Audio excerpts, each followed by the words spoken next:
Breathe deeply and slowly. Breathing is the bridge between your mind and your body, the invisible thread that holds your calm together when everything feels like it's falling apart.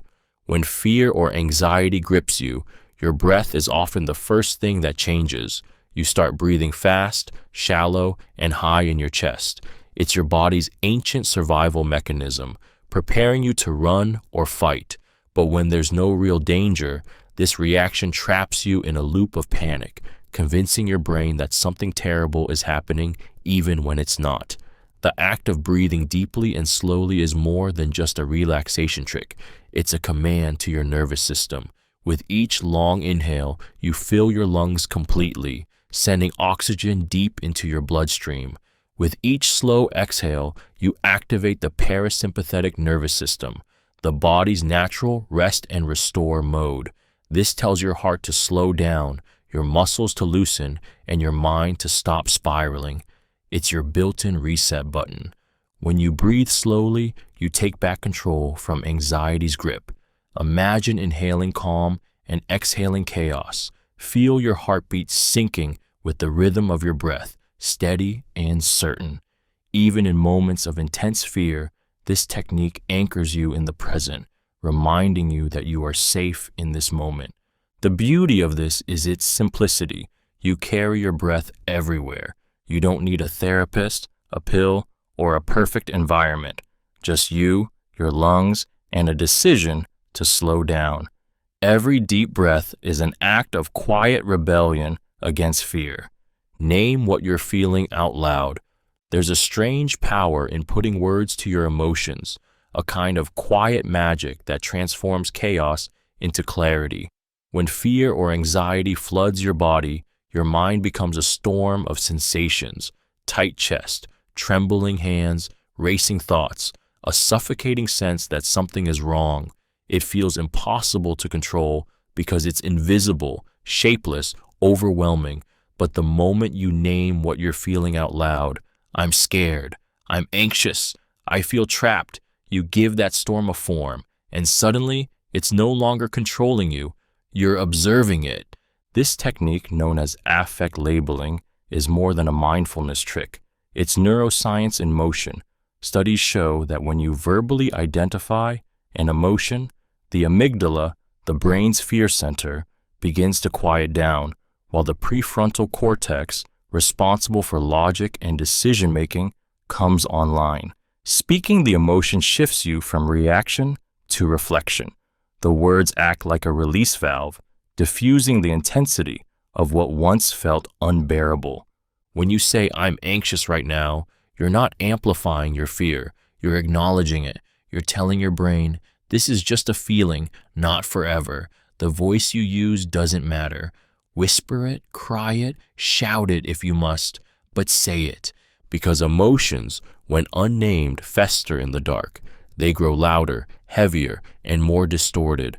But when you speak them aloud, you bring them into the light, and fear cannot survive illumination. Naming what you feel is not weakness. It's the first courageous act of taking your power back. Focus on what you can control. Anxiety thrives in the unknown.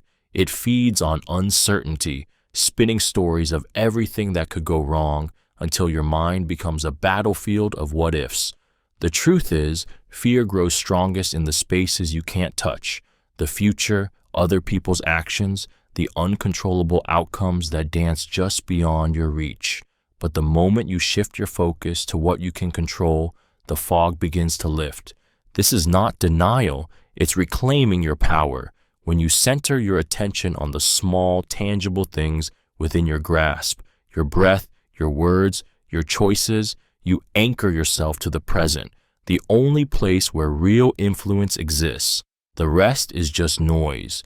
You can't control whether the storm comes, but you can control how you hold the umbrella. You can't stop the waves, but you can decide whether to swim or drown beneath them. Psychologists call this locus of control, and it defines how people face fear. Those who focus on internal control feel capable, grounded, and resilient. Those who obsess over what lies beyond them spiral deeper into helplessness. The secret is realizing that control was never about mastering the world. It's about mastering your response to it. When you feel anxiety rise, ask yourself, what part of this belongs to me? Then let go of the rest with grace, because fear will always try to pull you into the chaos of everything you can't fix. But peace begins the moment you choose to act on what you can. Visualize a calm, safe place. When fear takes over, your mind becomes a dark hallway filled with echoes. Every thought amplifies, every worry multiplies. Your body tightens as if danger is closing in, even when you're sitting perfectly still. In those moments, visualization becomes your escape hatch, a way to step out of the storm without leaving your own mind. By imagining a calm, safe place, you give your nervous system something solid to hold on to when reality feels unstable. Close your eyes and picture it. Maybe it's a quiet beach at dawn, waves breathing in rhythm with your heart. Maybe it's a forest where sunlight filters through leaves like golden dust. Or maybe it's somewhere entirely yours, a place from childhood or one that exists only in imagination. The key isn't realism, it's emotion.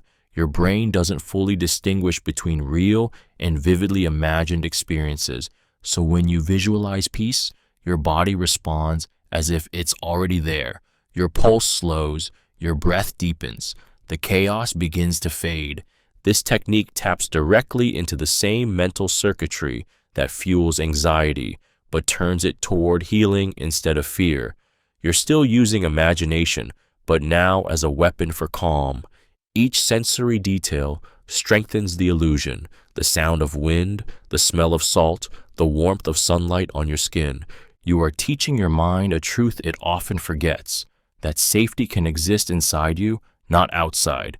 Every time you return to that place in your mind, you remind your body what peace feels like, and piece by piece, you reclaim it. Use grounding.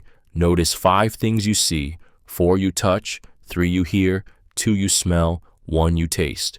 When anxiety strikes, your mind escapes into a maze of panic, racing toward what-ifs, lost in fears that haven't happened yet. Your heartbeat quickens, your breath shortens, and suddenly you're no longer here. You're trapped in a place that only exists inside your head. Grounding is your way back. It's the act of pulling your awareness out of the chaos and anchoring it in the present moment, where fear loses its power to control you. The 5-4-3-2-1 technique is one of the most powerful grounding exercises because it engages every sense, the language your brain trusts most. Start by naming 5 things you can see around you. Let your eyes explore details, the pattern on the wall, the texture of the floor, the way the light hits an object. Then, 4 things you can touch, the chair beneath you, the fabric on your sleeve, the weight of your hands in your lap. Next, identify 3 things you can hear, the hum of the room, the rhythm of your breath, distant sounds you'd normally ignore. Move on to 2 things you can smell, and finally, 1 thing you can taste, maybe the air, maybe a sip of water. As you do this, your thoughts begin to slow. Your body starts to follow. This technique isn't about escaping your anxiety. It's about proving to yourself that you are safe right now. Each sense you awaken pulls you further from fear's illusion and deeper into the reality of this moment, steady, solid, and yours. Keep a daily worry journal. An anxious mind is a restless storyteller. It spins endless what-ifs, looping through the same fears like a song you can't turn off. The more you try to suppress those thoughts, the louder they grow. But something powerful happens when you take those worries out of your head and lay them down on paper. They begin to lose their hold over you. Writing them down doesn't feed the fear, it frees it. A daily worry journal isn't a place for perfection or even solutions. It's a container, a safe vault for your thoughts. Every time you write, you're telling your mind, I hear you, but you don't have to scream. By transferring those chaotic emotions into words, you give them shape, and once they have shape, you can look at them differently. They become objects you can study, challenge, and eventually release. Psychologists call this process externalization, and it's one of the most effective ways to calm the anxious brain. When you record your fears, your brain stops recycling them in an endless loop. The act of writing activates the rational part of your mind, the same one fear tries to silence. You start to notice patterns, fears that never came true, thoughts that repeat without reason. Over time, you begin to separate imagination from reality. The journal becomes a mirror, showing you that most of what you fear never happens, and even when it does, you survive. Each page becomes proof of your resilience, a quiet declaration that your fears may visit, but they no longer get to stay. Set a specific worry time and postpone anxious thoughts until then. Anxiety doesn't ask for permission. It barges in uninvited, whispering fears at the worst possible moments.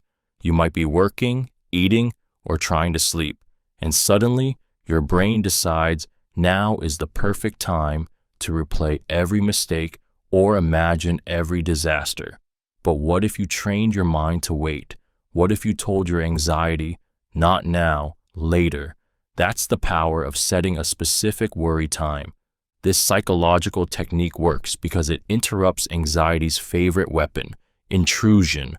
When you assign a daily dedicated time to worry, say 6 to 6:20 p.m., you create a mental boundary. Every time a worry surfaces outside that window, you tell yourself, I'll think about this during my worry time. The brain, surprisingly obedient when given structure, starts to comply. You're not ignoring your fears, you're scheduling them.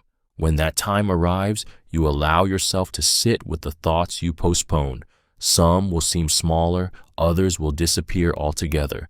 The act of postponing shows your subconscious that you're in control, not the anxiety. Over time, your mind learns to stop sounding false alarms throughout the day.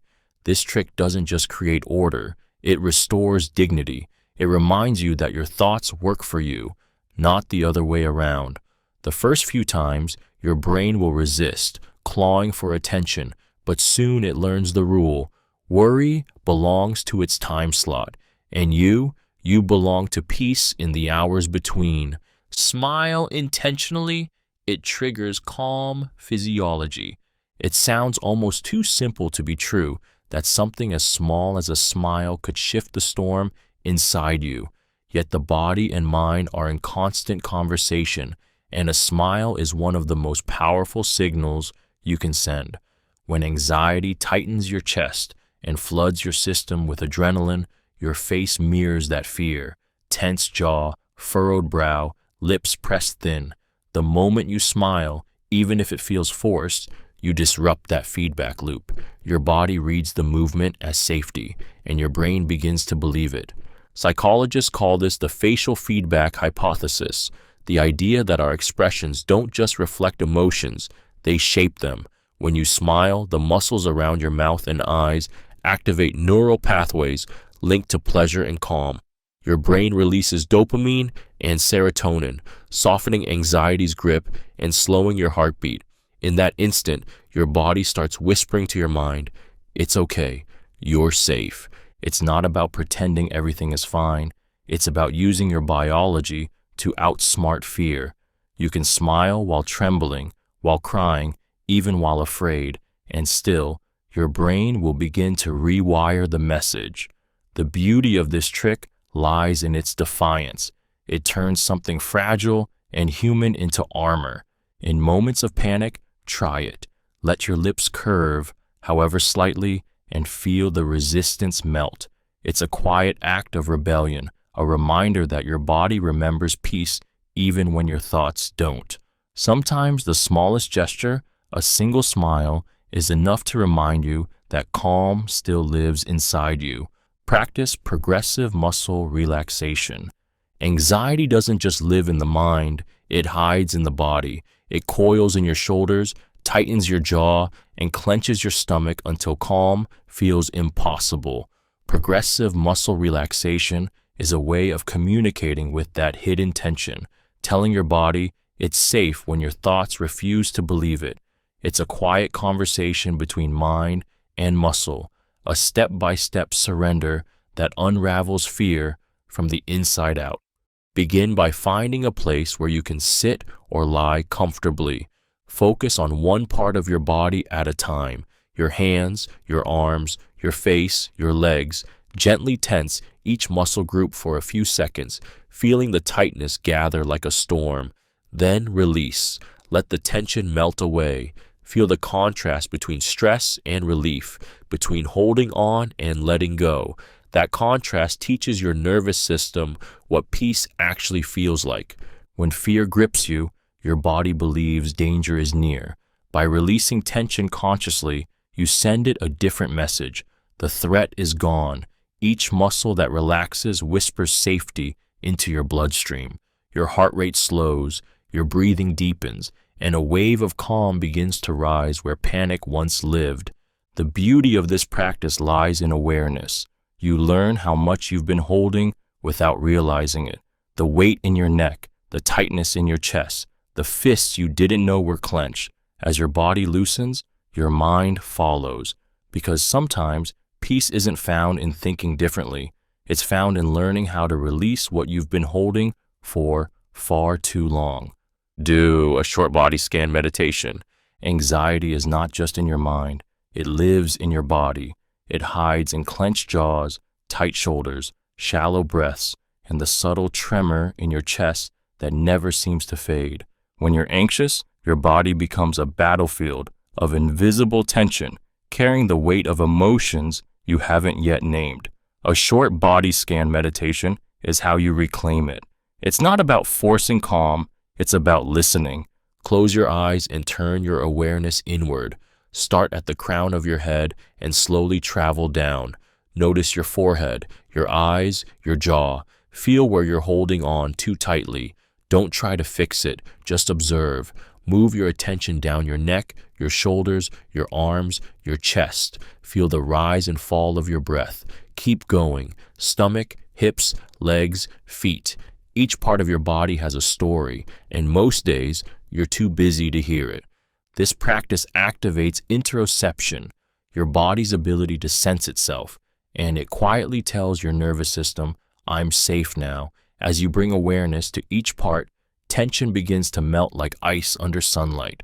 You reconnect with the body fear disconnected you from. A body scan turns the noise of anxiety into sensation, something tangible, something human, and in that awareness, you find softness, a reminder that you are more than your racing thoughts, more than your worry. You are flesh, breath, and pulse.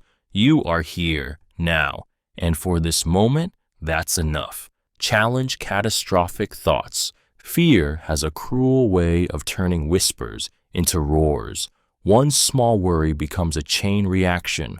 What if I fail? What if everyone sees? What if it all falls apart? Until your mind transforms ordinary uncertainty into imagined catastrophe. This is what psychologists call catastrophic thinking, the tendency to expect the worst possible outcome as if it's inevitable, and it's one of anxiety's sharpest claws.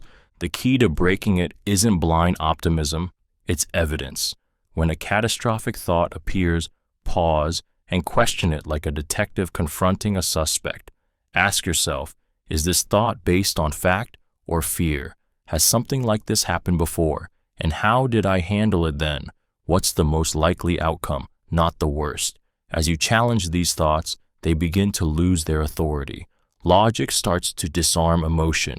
The human brain is wired for survival, not peace. It evolved to spot threats, even imaginary ones. That's why your mind can make a single what if feel like a death sentence. But every time you question that narrative, you teach your brain a new pattern to verify before it panics. Over time, this rewires your mental reflexes, turning fear from a master into a messenger. You're not denying danger, you're redefining it.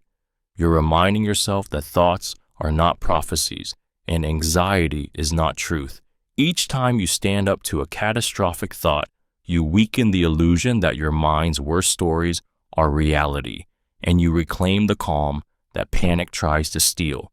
Replace what if with even if. What if is the language of fear. It's the whisper that crawls into your mind late at night, painting worst-case scenarios in vivid detail. What if I fail? What if they leave? What if everything goes wrong? Each question digs you deeper into anxiety's endless spiral, convincing you that danger is waiting around every corner. The truth is, what if doesn't prepare you. It paralyzes you. It tricks your mind into living 1,000 painful futures that may never happen. But the moment you replace what if with even if, everything changes. Even if I fail, I'll try again. Even if it hurts, I'll heal. Even if it's hard, I'll find my way through. This shift doesn't deny fear. It meets it with courage. It tells your brain, I can survive the unknown. You move from imagining disaster to discovering strength. This subtle reframe rewires how your mind perceives threat. Instead of seeking safety through control, you find safety through resilience. You stop demanding certainty from life and start building trust in yourself. Fear loses its leverage because it can no longer threaten you with what if. You've already answered, even if. It's okay. When anxiety starts whispering its familiar script, catch it. Hear the words forming and rewrite them before they take root. Even if doesn't promise comfort, it promises capability. It's not a spell that removes fear, it's armor that lets you walk through it. Because peace isn't the absence of uncertainty, it's the confidence that you'll endure it, no matter what comes. Count backward from 100 by sevens. When anxiety takes over, your thoughts race faster than your heartbeat, looping through endless worries that blur logic and reason. You try to calm down, but the harder you fight your thoughts, the louder they become. In that moment, your mind needs something stronger than reassurance. It needs a task. Counting backward from 100 by sevens gives it exactly that, a mental anchor powerful enough to pull you out of panic and into focus. This simple yet deceptively effective exercise forces your brain to switch gears. Fear lives in the emotional part of the brain, the amygdala, but counting engages your prefrontal cortex, the rational, problem-solving center. It's like changing the channel from chaos to calculation. You can't spiral and calculate at the same time. Your mind has to choose. As you begin, 100, 93, 86, 79, your breathing steadies, your thoughts slow, and the static of fear begins to fade into background noise. The beauty of this trick is its quiet power. It demands just enough concentration to break anxiety's momentum, but not so much that it overwhelms you. The pattern of numbers creates rhythm, order, and structure, the very things anxiety strips away. You regain a sense of control, not by fighting the fear, but by redirecting your focus towards something concrete. It doesn't matter if you lose count. That's part of the process. Each time you start over, you reclaim your attention from fear's grip. The goal isn't perfection, it's presence. Every number brings you closer to now, where anxiety has no oxygen to survive. Use positive affirmations like I can handle this. When anxiety takes hold, your inner voice often becomes your worst enemy. It whispers that you're not strong enough, that something terrible is coming, that you can't survive what's ahead.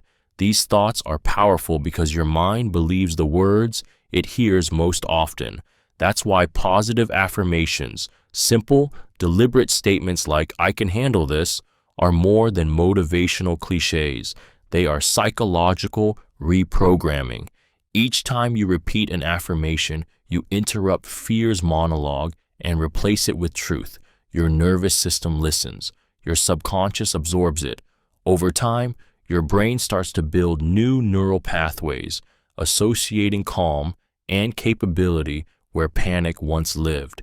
This is not blind optimism, it's deliberate conditioning. The same process anxiety has been using against you for years.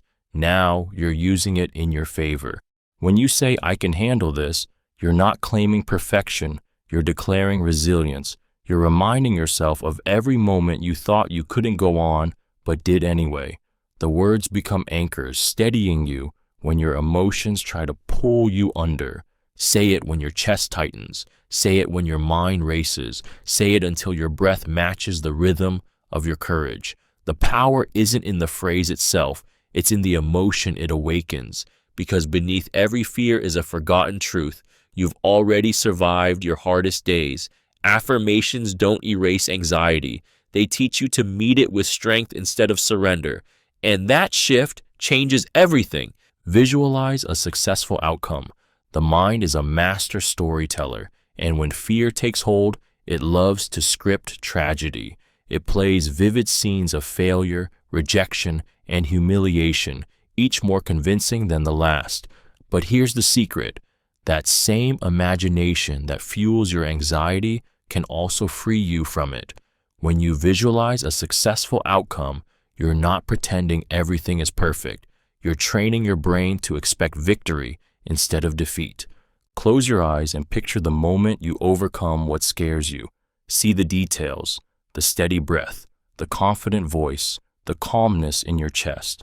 Imagine the relief afterward, the quiet pride that comes from surviving what once terrified you. Your brain doesn't distinguish much between imagined success and real success. It responds to both with similar neurological signals.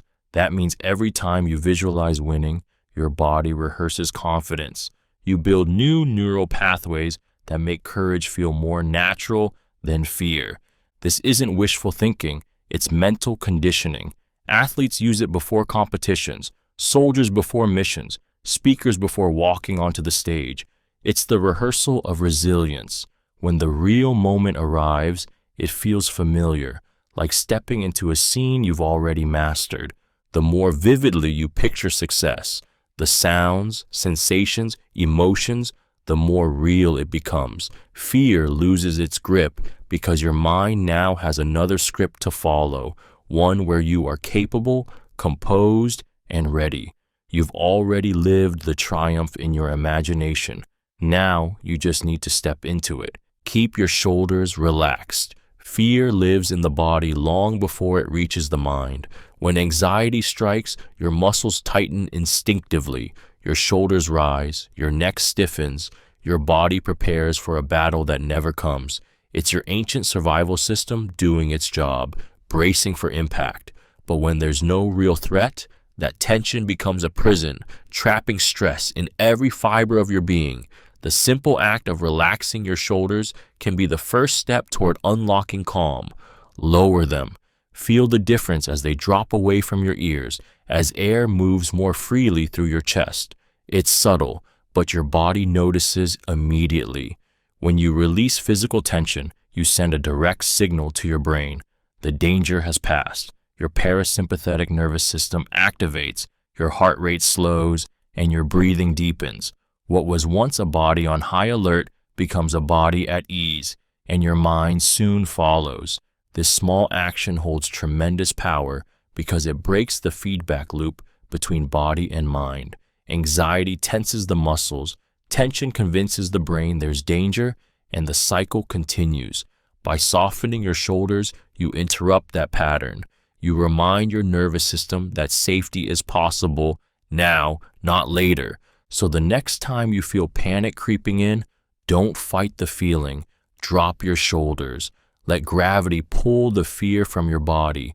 In that moment of release, your body remembers what peace feels like, and your mind, slowly, gently, starts to believe it again. Practice slow, rhythmic breathing. Anxiety is chaos trapped inside the body, a storm that steals your rhythm and replaces it with panic. Your breath becomes jagged, shallow, and fast, as if you're running from something you can't see. Slow, rhythmic breathing is how you take back control. It's your body's way of whispering to your mind, "We're safe now." By setting a calm, steady pace, you teach your nervous system to follow your lead instead of spiraling into fear's rhythm. Begin by inhaling slowly through your nose, counting to 4. Hold the breath gently for a moment, then exhale through your mouth for another count of 4. Feel the air move through you, cool in, warm out, like waves touching the shore. That pattern is more than relaxation. It's biology. Deep, rhythmic breathing activates the vagus nerve, which tells your brain to shut down the body's alarm system. Your heart rate drops, muscles release. The survival mode that once screamed danger begins to quiet. The repetition is key. With each measured breath, you're training your body to choose calm automatically. Fear thrives on speed, fast thoughts, fast pulse, fast breath. But rhythm slows the world down, and in that slowing, peace finds a way back in. When panic rises, don't try to think your way out of it. Feel your way out through breath. Let each inhale gather what you can hold, and each exhale let go of what you no longer need. In that simple rhythm, you don't just breathe, you heal. Move your body, walk, stretch, or dance. When anxiety floods your system, it traps your energy like static electricity under your skin. Your thoughts spiral, your chest tightens, your muscles brace for danger that never comes. You're frozen on the outside, but trembling on the inside. Movement is how you break that paralysis. When you walk, stretch, or dance, you're not just moving your body, you're freeing your mind. The human body was never designed to sit still in fear. Anxiety releases adrenaline and cortisol, preparing you to fight or flee. But when there's no outlet, that energy turns inward, becoming restlessness, panic, exhaustion. Physical movement gives that energy somewhere to go. Even a short walk can signal to your brain that the threat has passed. Your heart rate begins to sync with your steps. Your breathing deepens. The storm softens. Stretching loosens the muscles that have been clenching under invisible pressure. Dancing shakes off what words can't reach. Each motion becomes a form of emotional alchemy, turning panic into rhythm, worry into flow. The body knows how to heal if you let it. Science confirms what your soul already feels. Movement changes mood. Exercise triggers endorphins, boosts serotonin, and restores balance to a nervous system hijacked by fear. But more than chemistry, it gives you control again. When you move, you remind yourself you're not helpless, you're alive. Every step, every stretch, every sway is a declaration. I am here, I am capable, I am free. Movement doesn't just release tension, it returns you to yourself. Limit caffeine. Anxiety and caffeine have a dangerous chemistry. What starts as a morning boost can quietly turn into a spark that fuels panic. Caffeine floods your system with adrenaline, the same hormone your body releases when it senses danger. Your heart races, your breathing quickens, and your muscles tense as if you're under threat. To someone already prone to fear or anxiety, that jolt doesn't feel like energy. It feels like impending disaster. The truth is, caffeine doesn't give you energy, it borrows it. It tricks your nervous system into overdrive, masking exhaustion and amplifying alertness until your body begins to mistake stimulation for danger. For a person struggling with anxiety, even a small amount can mimic the sensations of panic, racing heartbeat, trembling hands, restlessness, and once those sensations appear, your mind fills in the blanks. Something's wrong. By limiting caffeine, you're not giving up control, you're taking it back. When you start cutting it down gradually, you notice your thoughts slowing, your hands steadying, your sleep deepening, your nervous system finally exhales. The fog of jittery tension lifts, revealing a quieter kind of focus, the calm, steady clarity that anxiety can't touch. There's an undeniable comfort in the ritual of coffee or energy drinks, but peace tastes different. It's not the sharp rush that burns out quickly. It's the quiet steadiness that lasts. Limiting caffeine isn't about depriving yourself. It's about refusing to live in a body that feels like it's constantly running from something that isn't there. Write out your fears to externalize them. Fear grows strongest in silence. When it lives inside your mind, it multiplies, shapeless, exaggerated, feeding on every heartbeat. You replay the same worries again and again until they blur into truth. But when you write them down, when you drag those thoughts from the shadows of your head onto the page, they begin to lose their power. The act of writing is an act of separation. It takes what's internal and gives it a body, something you can look at, question, and confront. When you write out your fears, you transform them from something emotional into something visible. You begin to see patterns, recurring themes, irrational predictions, old wounds pretending to be present threats. What once felt infinite becomes finite, and what once felt unbearable becomes understandable. The page becomes a mirror, reflecting not danger, but distortion. This process works because the brain processes written words differently than thoughts. Writing engages logic and reflection, the prefrontal cortex, quieting the emotional chaos of the amygdala. The very act of describing fear forces it to slow down, to take shape, to be seen. And once it's seen, it can be challenged. There's no need to be poetic or perfect. Scribble, curse, cry if you must. Just write until the weight starts to lift. When the words spill out, you'll feel a strange relief, as if your fear has been exhaled onto the page. Because once it's there, outside of you, it can no longer control you. It becomes something you can understand, manage, and ultimately let go. Reframe fear as excitement. Fear and excitement are twins wearing different masks. Both make your heart race, your palms sweat, your breath quicken. But what separates them is not the feeling itself. It's the story you tell yourself about it. Fear whispers something bad is coming, while excitement murmurs something new is about to begin. When you reframe fear as excitement, you don't fight your body's reaction.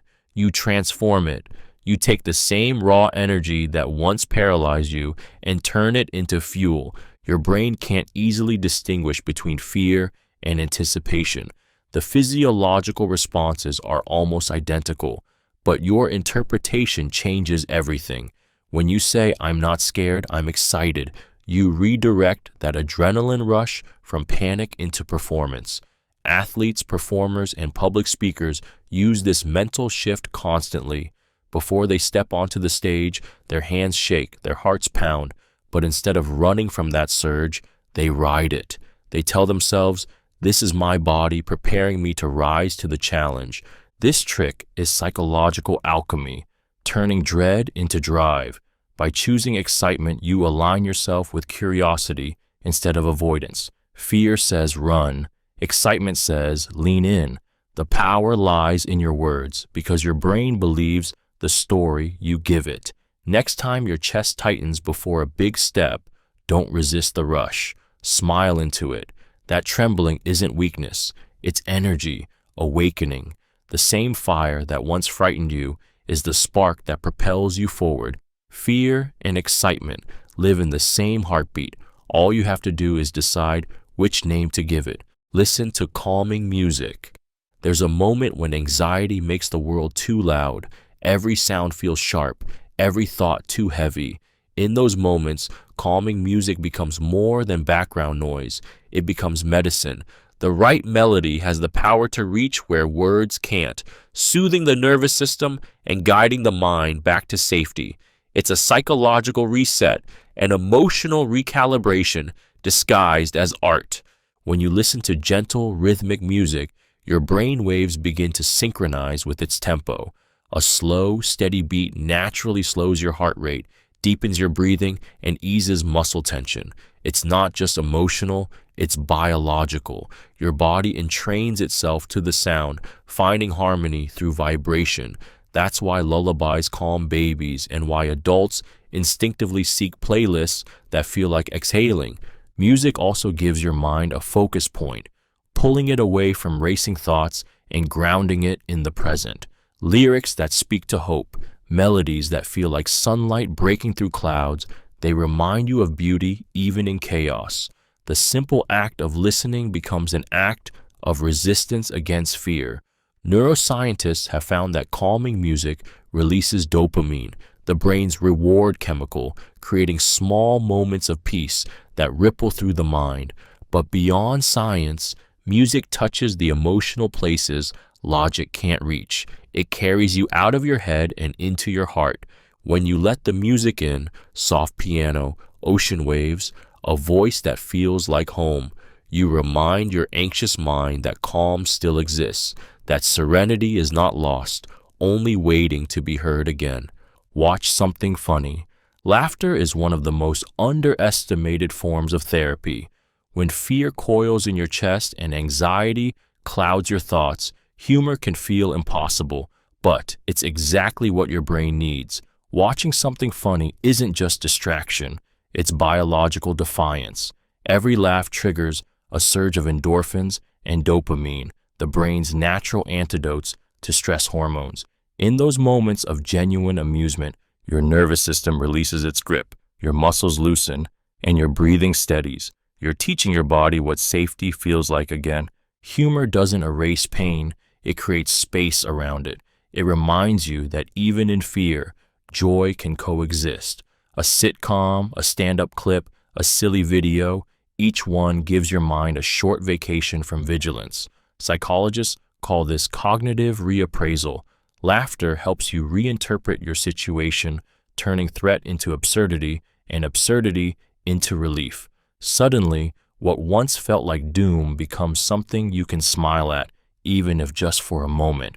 When you laugh, your brain forgets how to panic. The body cannot sustain fear and genuine amusement at the same time. That's why laughter in dark times feels rebellious. It's your soul saying, "You don't own me," to the anxiety trying to control you. So when the weight feels unbearable, turn on something that makes you laugh until you forget why you were afraid. For a few beautiful minutes, fear loses its power, and sometimes that's all you need to remember, that peace can still exist, even in the middle of chaos. Spend time in nature. When anxiety consumes you, your mind becomes loud, every thought competing for attention, every worry echoing like thunder. The modern world feeds that noise, trapping you in screens, schedules, and artificial light. But nature speaks a different language. Step outside, and everything slows.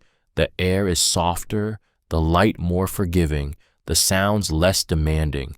Your body begins to remember what peace feels like. There's something ancient about the way nature calms the nervous system. The rustle of leaves, the rhythm of waves, the warmth of sunlight, all of it speaks directly to the parts of your brain that existed long before worry was ever invented. Psychologists call it biophilia, the innate human need to connect with the natural world. When you walk among trees or stand near water, your stress hormones drop, your heartbeat steadies, and your thoughts begin to untangle themselves. It isn't magic, it's biology. The scent of soil releases grounding compounds that ease tension. The color green relaxes the visual cortex. The repetition of natural sounds synchronizes your breathing with the rhythm of life itself. You stop analyzing and start being. Even a few minutes outdoors can reset your entire system. Sit under a tree. Feel the earth beneath your feet. Watch clouds drift by without needing to name their shapes. In that stillness, fear loses its sharpness. Because nature doesn't demand anything from you. It simply reminds you that calm has always existed beyond the noise, waiting patiently for you to return. Practice gratitude. List 3 things daily. An anxious mind is a master of what's missing. It scans the horizon for threats, rehearses disasters that haven't happened, and clings to every uncertainty. Gratitude interrupts that pattern. It's the deliberate act of shifting your gaze from what could go wrong to what is already right.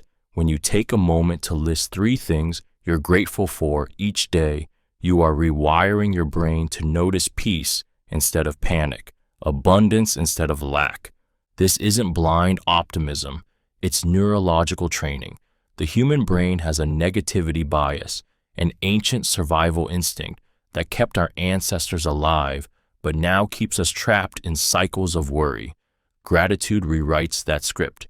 Each time you identify something good, a warm meal, a kind word, the comfort of your own breath, you activate the brain's reward system, flooding it with dopamine and serotonin. Those chemicals are nature's antidote to anxiety. They remind you that safety and joy still exist, even in small moments. Over time, This practice reshapes perception itself. The world begins to look less hostile and more balanced. The future feels less terrifying when the present feels enough. And in those quiet minutes of reflection, when you whisper your 3 gratitudes to yourself, you're teaching your heart to see light even when your mind insists on darkness. Fear thrives in scarcity. Gratitude thrives in awareness. The more you practice it, the less room anxiety has to grow, because it's impossible to be fully afraid and fully grateful at the same time. Keep your posture upright. The body speaks before the mind does.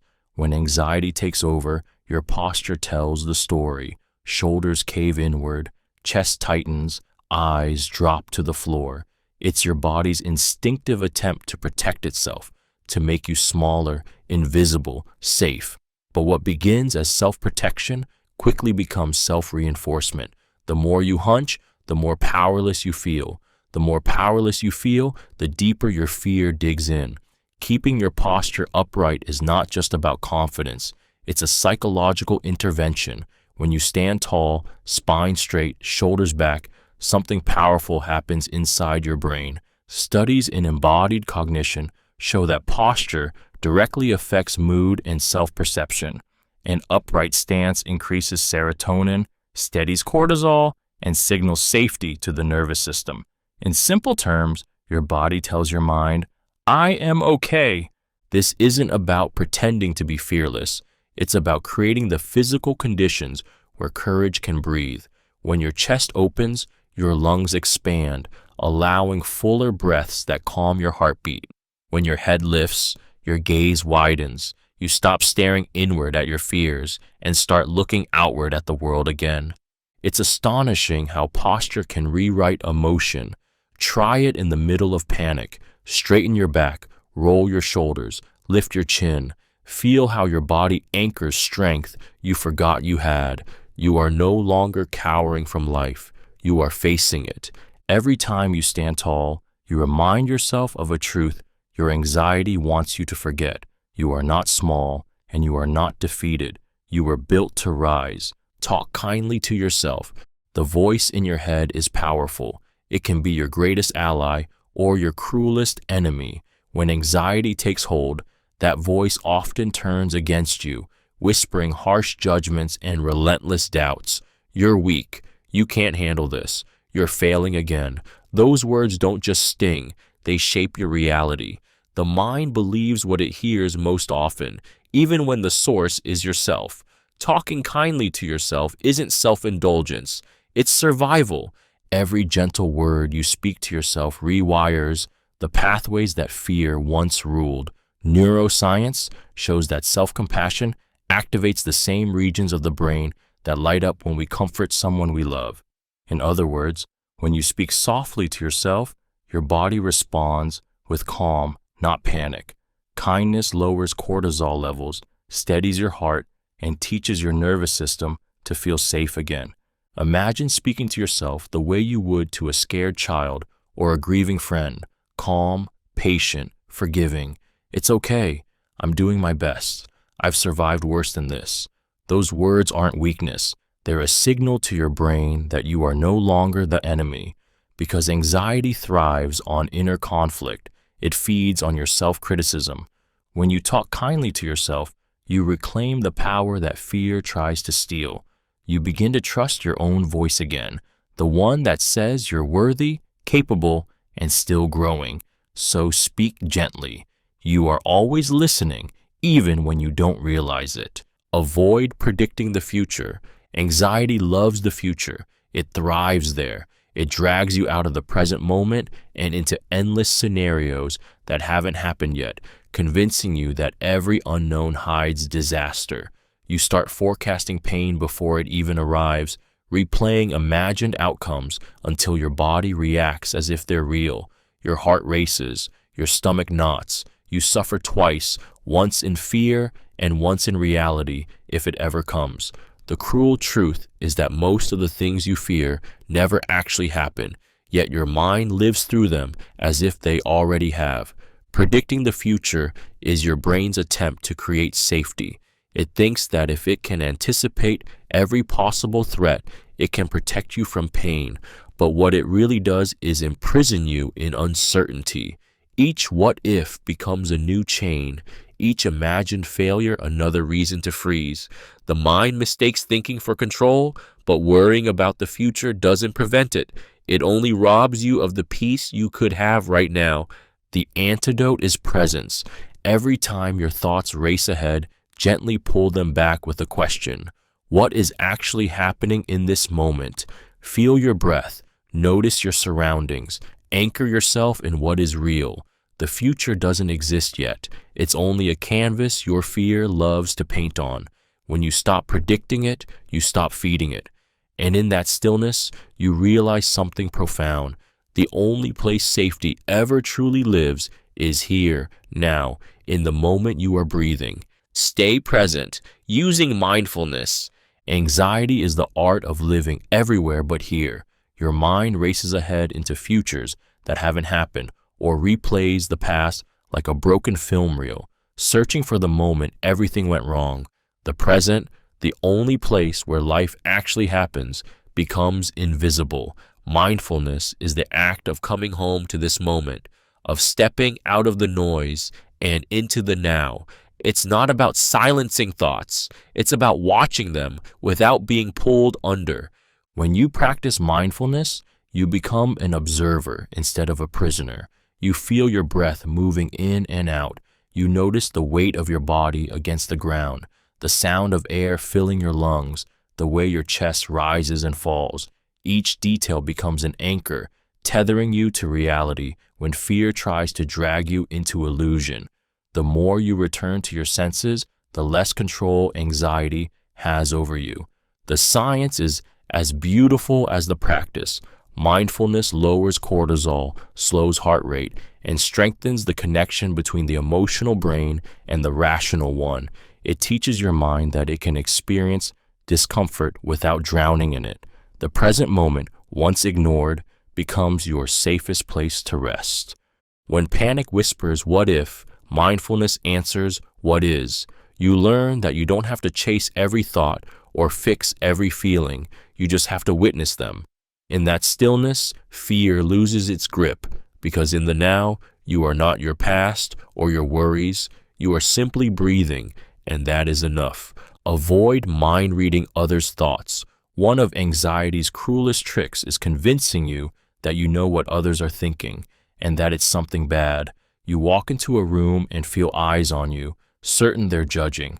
A friend replies late, and your mind fills in the silence with rejection. This is called mind reading, and it's one of the most exhausting forms of self-torture. You create stories with no proof, and your body reacts as if they're already true. The human brain craves certainty. When you don't know what someone else thinks or feels, your anxious mind rushes to fill in the blanks, usually with worst-case scenarios.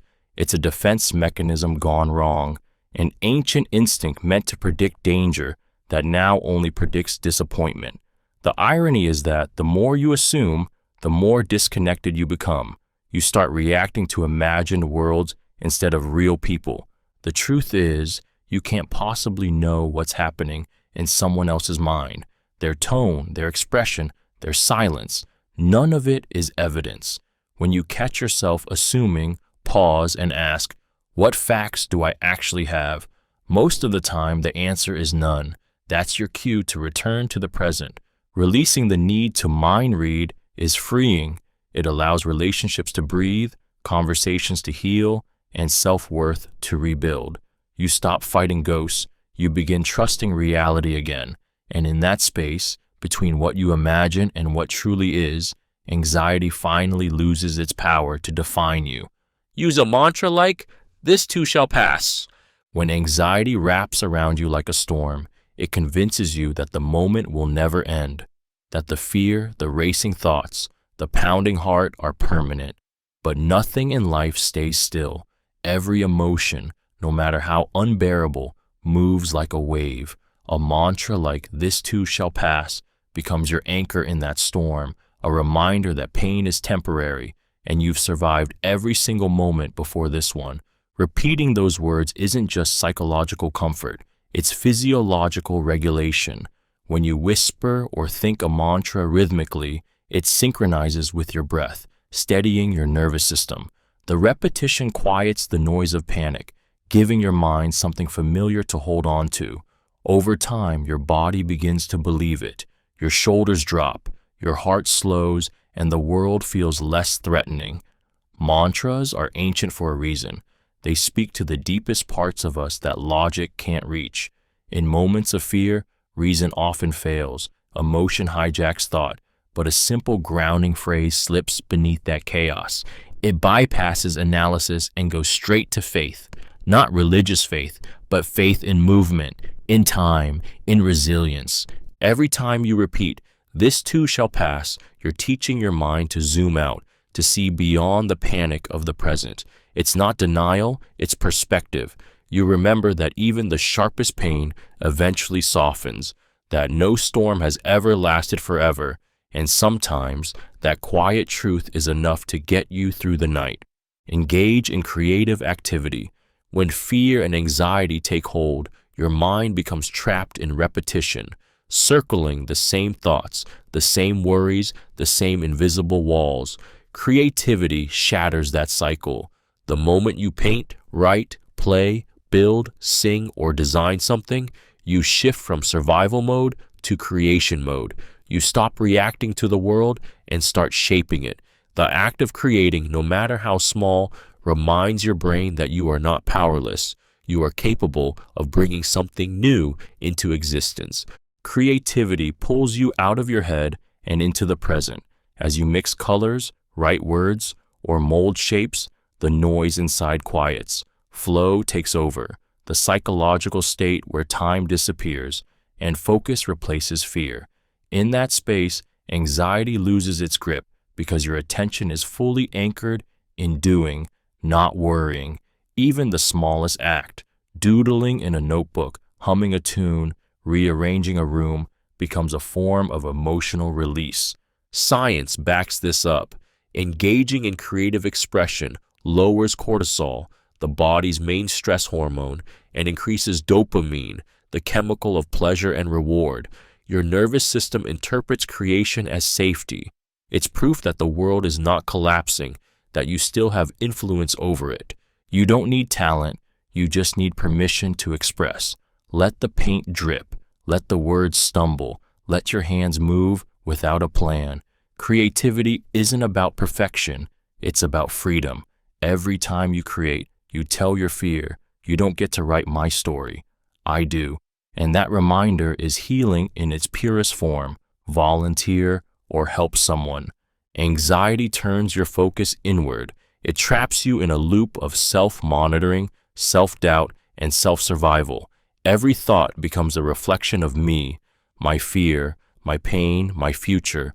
But when you reach out and help someone else, that loop breaks. Service shifts your attention from what's missing in your world to what you can give to someone else's. It's not just kindness, it's medicine for the anxious soul. Helping others pulls you out of isolation, which is where anxiety thrives. When you volunteer, comfort a friend, or simply hold space for another human being, your brain releases oxytocin, the bonding hormone. This chemical quiets the body's stress response, lowering blood pressure and easing tension. Acts of compassion literally rewire your emotional circuitry, turning fear's inward spiral into an outward flow of connection. It's not about grand gestures. Even the smallest act counts. Sending a message to someone who's struggling, holding a door open, donating your time. These are moments where your heart remembers its purpose. You stop being consumed by what you can't control and start participating in something larger than yourself. And here's the paradox. When you lift someone else, you lift yourself. The heaviness inside you begins to dissolve because empathy reminds you that pain is universal and survivable. Helping others doesn't erase your anxiety, but it transforms its energy into something meaningful. Fear shrinks in the presence of compassion because giving turns your suffering into strength. When you help heal another heart, yours begins to heal too. Avoid avoidance. Face fears gradually. Avoidance is the quiet fuel that keeps fear alive. Every time you turn away from what scares you, your brain learns one lesson. That thing must be dangerous. You don't just escape the fear, you feed it. The relief feels good for a moment, like exhaling after holding your breath too long. But underneath that comfort, avoidance plants roots. Soon, your world becomes smaller, your confidence thinner, your courage distant. Facing fear doesn't mean throwing yourself into the fire. It means stepping closer to the flame until you realize it can't burn you the way you imagined. Psychologists call this exposure, and it's one of the most effective ways to rewire anxiety. When you face fears in small, controlled doses, your brain slowly learns that you can survive the discomfort. What once felt impossible becomes manageable, then normal. Start small. If social situations terrify you, start by making eye contact with a stranger. If driving triggers panic, sit in the car with the engine off. These moments, though tiny, are victories. Each one chips away at the wall fear has built around you. The truth is, courage doesn't erase fear. It transforms your relationship with it. Every step you take toward what scares you sends a new message to your nervous system. I am safe even here. Over time, the monster shrinks, not because it disappeared, but because you stopped feeding it. Avoidance is the illusion of safety. Facing fear is the reality of freedom. Break big tasks into smaller steps. Anxiety loves to exaggerate scale. A single task can look like a mountain, impossible, towering, suffocating. Your mind starts racing with everything that could go wrong, every reason you'll fail, every unfinished piece waiting to collapse on you. But the truth is, fear feeds on magnitude. The bigger something feels, the louder anxiety grows. The way out isn't to conquer the whole mountain, it's to take one small, deliberate step. When you break a big task into smaller steps, you give your brain something it can handle. Each step is a clear, defined action. Write one sentence, send one email, take one breath before the next move. Psychology calls this behavioral activation, and it's one of the most effective ways to disarm paralysis. Your mind can't stay trapped in fear when your body starts moving forward, even in tiny increments. Every small completion delivers a microdose of dopamine, a whisper to your nervous system that says, "See, you can do this." The task that once felt impossible starts to shrink, piece by piece. You don't need the strength to finish it all, just enough courage to start the next small part. Breaking big tasks down isn't a productivity hack, it's an act of self-kindness. It turns overwhelm into progress, chaos into structure, fear into motion. And somewhere between the first small step and the next, something powerful happens. The mountain doesn't look so tall anymore because you're already halfway up. Celebrate small victories. Anxiety has a cruel habit. It blinds you to progress. It convinces you that unless the mountain is conquered, the climb means nothing. But healing, courage, and growth don't happen in leaps. They happen in inches. Every time you face something that once scared you, every time you choose calm over chaos, you win. And those small victories are the bricks that build resilience. When you celebrate even the tiniest triumphs, getting out of bed on a hard day, speaking up despite trembling, breathing through panic instead of running, you rewire your brain to recognize strength instead of failure. The mind is trained by repetition. When you reward progress, no matter how small, your brain releases dopamine, reinforcing the behavior. You begin to associate effort with pride instead of exhaustion. Suddenly, healing doesn't feel impossible, it feels measurable. This practice isn't about arrogance or pretending life is perfect. It's about gratitude for the moments you showed up when it would have been easier to give up. Each small celebration is a whisper to your nervous system. You did it. You are safe now. It builds emotional muscle memory, the kind that carries you through the next storm. So pause and acknowledge yourself. Smile after finishing something you feared. Say, "I'm proud of me," out loud. Treat every step forward as proof that you're still fighting, still growing, still here. Because courage isn't loud or dramatic. It's the quiet persistence of showing up one small victory at a time. Remind yourself, anxiety isn't danger. When anxiety strikes, it feels like an alarm going off inside your body. Heart pounding, chest tightening, breath catching. Every signal screams something's wrong, but the truth is often simpler and far less terrifying. Anxiety is not danger. It's a false fire alarm, your brain mistaking discomfort for disaster. This distinction is everything, because once you understand it, you stop running from sensations that can't actually harm you. Your body was built to protect you. When it senses threat, it floods your system with adrenaline and cortisol, preparing you to fight or flee. The problem is, your mind doesn't always know the difference between a real emergency and an imagined one. A stressful thought, a worry, a memory, any of these can trigger the same physiological storm. You shake, you sweat, your stomach knots, but nothing is truly happening outside of you. It's just your body doing its job too well. The power lies in recognizing this pattern and speaking to it calmly. This is just anxiety. I'm not in danger. Those words signal to your nervous system that the alarm can turn off. As your mind catches up to your body, the fear begins to fade. The sensations may linger, but their meaning changes from threat to noise, from panic to passing discomfort. You don't have to fear the feeling itself. It cannot kill you, break you, or define you. It's just energy, temporary, misplaced, misunderstood. The moment you stop treating anxiety like danger, it loses its authority. The alarm still rings, but you no longer believe the fire is real. Use visualization of strength. Fear weakens you from the inside out. It convinces you that you're fragile, powerless, small, but the mind that creates fear also holds the power to destroy it. Visualization of strength is how you awaken that power.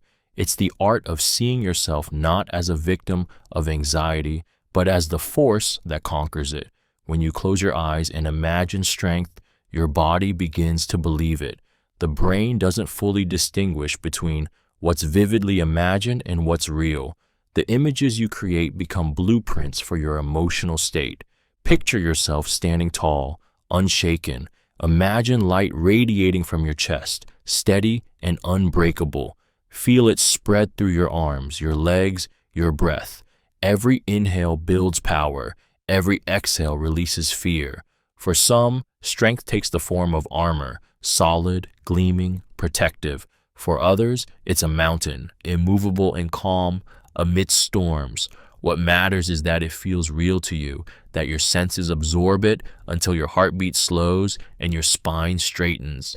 Athletes use this same technique before a game, soldiers before battle, survivors before healing. It primes the nervous system for resilience. Your thoughts sculpt your physiology. Imagine enough strength, and your body responds with confidence and calm. When fear whispers that you can't handle it, close your eyes and step into your vision. See yourself unyielding, courageous, whole. Feel the weight of your own power return. You are not pretending. You are remembering who you are. Visualization doesn't create strength. It reveals the strength that's always been waiting beneath your fear. Keep a routine. When your mind is anxious, life feels unpredictable. Every sound too loud, every thought too sharp, every moment heavy with uncertainty. Fear thrives in chaos, feeding on the unknown. That's why keeping a routine is more than structure. It's safety. A steady rhythm to your day becomes the quiet proof that life is still within your control, even when your thoughts tell you otherwise. Routine grounds you in reality. Waking up at the same time, eating regularly, exercising, journaling, or simply maintaining morning and evening rituals. All these small acts whisper stability to your nervous system. Psychologically, predictability signals safety. Your brain learns that it doesn't have to stay on high alert because it knows what comes next. That repetition creates calm, not boredom. It becomes the heartbeat of order beneath mental noise. For people living with fear or anxiety, routine is an anchor in emotional storms. When everything feels uncertain, brushing your teeth, making your bed, or sitting with your morning coffee at the same hour are quiet rebellions against chaos. They remind you that you still have agency, that you're capable of consistency even when your mind feels scattered.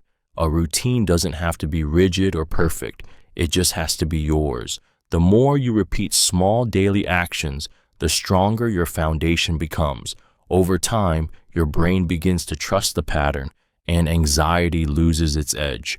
Because in a world that often feels unpredictable, routine is the soft rhythm that says, you are safe, you are steady, you are here. Sleep enough hours. Sleep is not a luxury, it's a lifeline. When fear and anxiety take hold, one of the first things they steal is your rest. You lie awake replaying mistakes, predicting disasters, trapped in a mind that won't turn off. But the truth is, sleep is the foundation of emotional stability. Without it, your brain becomes a breeding ground for fear. The world looks sharper, darker, more dangerous when you're exhausted. What you can handle calmly after 8 hours of rest can feel unbearable after 4. During sleep, your body does more than recover. It resets.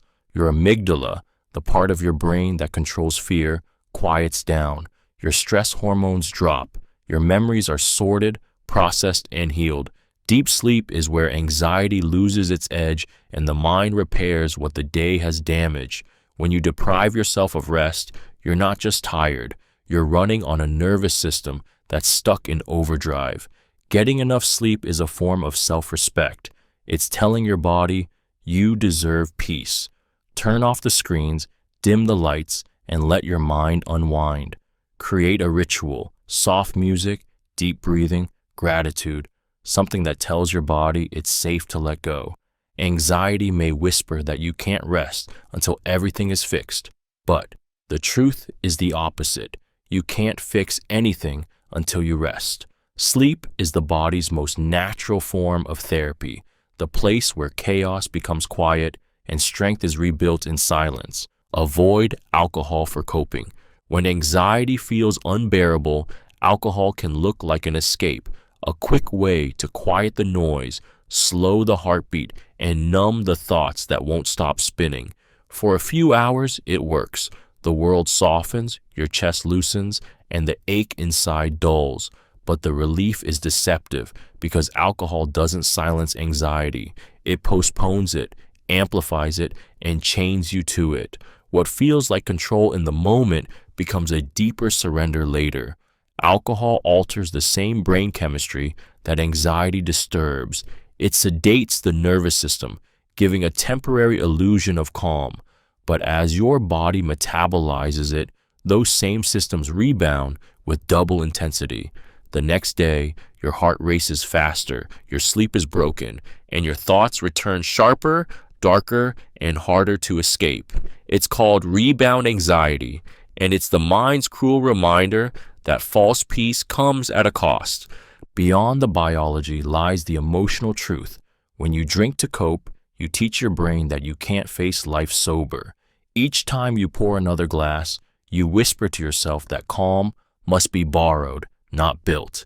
And over time, that belief quietly corrodes your confidence, your clarity, and your sense of self. Real calm isn't found at the bottom of a bottle. It's forged in the moments you stay present with discomfort and learn you can survive it.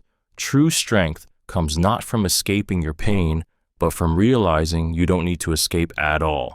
Every time you choose clarity over numbness, you reclaim a piece of your freedom from fear. Reduce social media exposure.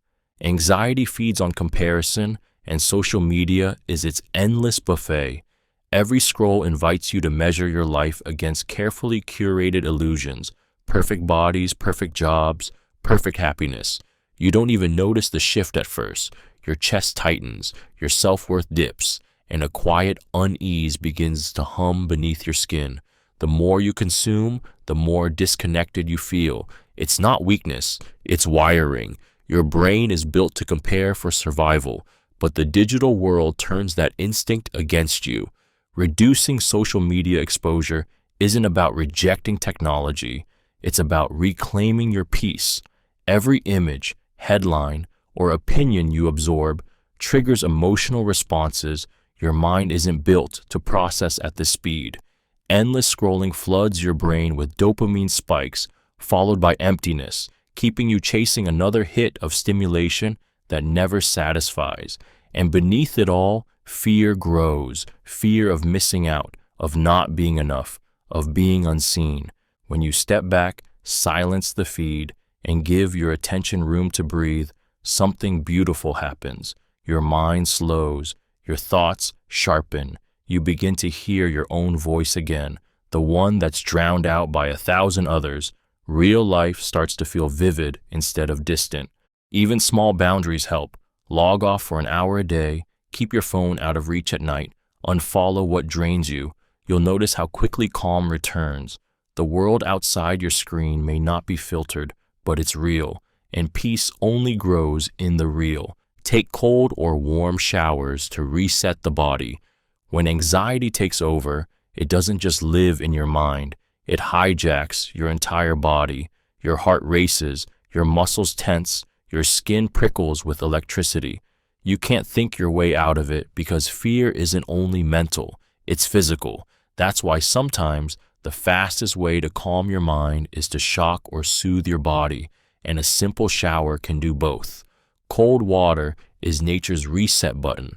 When it touches your skin, your body gasps, your breath sharpens, and your nervous system gets a jolt of clarity.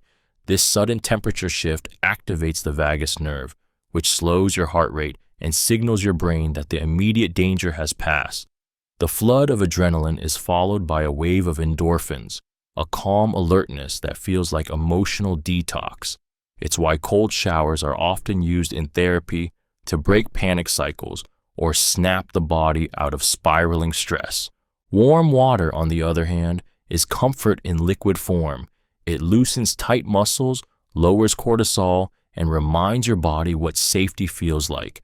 A warm shower before bed can quiet racing thoughts and prepare your nervous system for rest. Whether cold or warm, the water becomes a symbolic restart, washing away the heaviness of the day, rinsing fear from your skin. In that private space between the rhythm of your breath and the sound of falling water, your body remembers something your mind often forgets. Peace begins in the physical, and from there, the mind follows. Read inspiring stories. When fear consumes you, it shrinks your world. Everything begins to feel heavy, impossible, permanent. But stories, especially those of resilience, courage, and triumph, have a way of breaking that spell. Reading inspiring stories reminds you that pain is universal, that struggle is not the end but the passage. Each story becomes a mirror and a map, a reflection of your fears, and a path showing how others found their way through them. The human brain is wired for narrative. When you read about someone overcoming adversity, your mirror neurons fire. You feel their courage, their determination, their hope. It's not imagination, it's empathy in motion. Your mind begins to internalize their strength as your own. Suddenly, what once seemed unreachable feels possible. A single story can reawaken a belief you thought you'd lost, that you too can rise again. Inspiring stories don't need to be grand epics. They can be a paragraph, a quote, a stranger's small act of kindness. They remind you that survival is ordinary, that bravery lives in everyday people who face their own storms and still chose to move forward. Reading them is not escapism, it's nourishment. When anxiety convinces you that you're alone in your pain, stories whisper otherwise. They tell you that fear can be felt and still faced, that hope can coexist with heartbreak. Every word becomes a soft hand reaching toward you, saying, "You're not done yet." Because sometimes all it takes to calm the chaos inside is to be reminded that others have stood where you are and made it through. Keep your surroundings organized. An anxious mind craves control, but often lives in chaos. When your thoughts are tangled, your environment starts to mirror that disorder. Clothes piled on the chair, papers scattered on the desk, unfinished tasks lingering in every corner. It might seem harmless, but physical clutter fuels mental clutter. Every object out of place whispers unfinished business to your brain, feeding the quiet panic that something is wrong. Order outside creates calm inside. Organizing your surroundings is not about perfection. It's about reclaiming space from anxiety's grip. When you tidy your environment, you give your mind a clear landscape to rest in. Folding clothes, arranging a shelf, wiping down a counter, these simple acts become grounding rituals. They pull you out of spiraling thoughts and into the tangible world where your actions have visible impact. Each small task completed tells your nervous system, I'm capable, I have control. Neuroscience backs this truth. A cluttered environment overstimulates the senses and increases cortisol, the stress hormone that heightens anxiety. But when your space is clean, your brain interprets it as safety. Visual order signals emotional stability. You breathe easier, think clearer, and move slower. The transformation isn't just external, it's spiritual. When you organize your space, you're not just cleaning a room, you're calming your mind. You're sending yourself a message that peace is possible, and it starts here, in the smallest, simplest corner of your world. In tidiness, you create quiet, and in that quiet, anxiety finally has nowhere left to hide. Use aromatherapy or favorite scents. Scent has a direct line to the emotional core of your brain. Long before you can explain how you feel, your sense of smell has already decided it for you. That's why a single fragrance can pull you out of panic and back into presence. The smell of rain, vanilla, lavender, fresh coffee, or the perfume of someone you love. It bypasses logic and speaks straight to memory, emotion, and calm. When anxiety hits, your body's stress system floods with cortisol, tightening your muscles and quickening your heart. But inhaling certain scents can interrupt that pattern almost instantly. Lavender, chamomile, sandalwood, and bergamot are known to reduce anxiety by activating the parasympathetic nervous system, the part of you that whispers, "It's safe now." The molecules of scent travel through the olfactory nerve directly to the amygdala, the brain's fear center, and soothe it like a hand on your shoulder. But it doesn't have to be essential oils or incense. It can be anything that makes you feel grounded. The smell of a candle, a worn sweater, the pages of an old book. These scents hold emotional anchors, tiny pieces of comfort tied to moments when you felt peaceful, loved, or whole. Use them intentionally. Light a candle when your mind races. Keep a dab of oil on your wrist before a stressful day. Close your eyes and breathe deeply, letting the scent pull you out of fear and into familiarity. Sometimes peace doesn't come from words or thought, but from the quiet memory of how safety smells. Practice saying no. Anxiety often grows from the silent weight of too many yeses. Yes to others' demands, yes to guilt, yes to exhaustion disguised as responsibility. Fear whispers that saying no will disappoint people, create conflict, or make you unlikable. But every time you say yes when you mean no, you abandon yourself a little. The art of saying no is the act of reclaiming your boundaries, your time, and your emotional space. When you practice saying no, you're not rejecting others, you're choosing yourself. You're teaching your mind that peace matters more than people-pleasing. The first few times will feel heavy. Your chest might tighten, your heart might race. That's your nervous system rebelling against years of conditioning. But the discomfort of saying no once is nothing compared to the quiet resentment that builds from saying yes forever. Boundaries are not walls, they're gates. They let in what nourishes you and keep out what drains you. Every no becomes an affirmation of self-respect, a small declaration that your energy is not infinite and your worth is not measured by your compliance. Psychologically, this act strengthens your sense of control. reducing helplessness and anxiety born from overextension. You don't have to explain, justify, or apologize for your limits. Sometimes a simple, calm no is the most powerful sentence you can speak, because when you stop giving pieces of yourself away just to keep others comfortable, you make space for something sacred to grow: peace, confidence, and the quiet knowing that you are enough, even when you're not available. You're right. Encouraging notes to yourself. When anxiety fills your mind, your inner voice often turns cruel. It repeats doubts, magnifies flaws, and convinces you that you're not enough.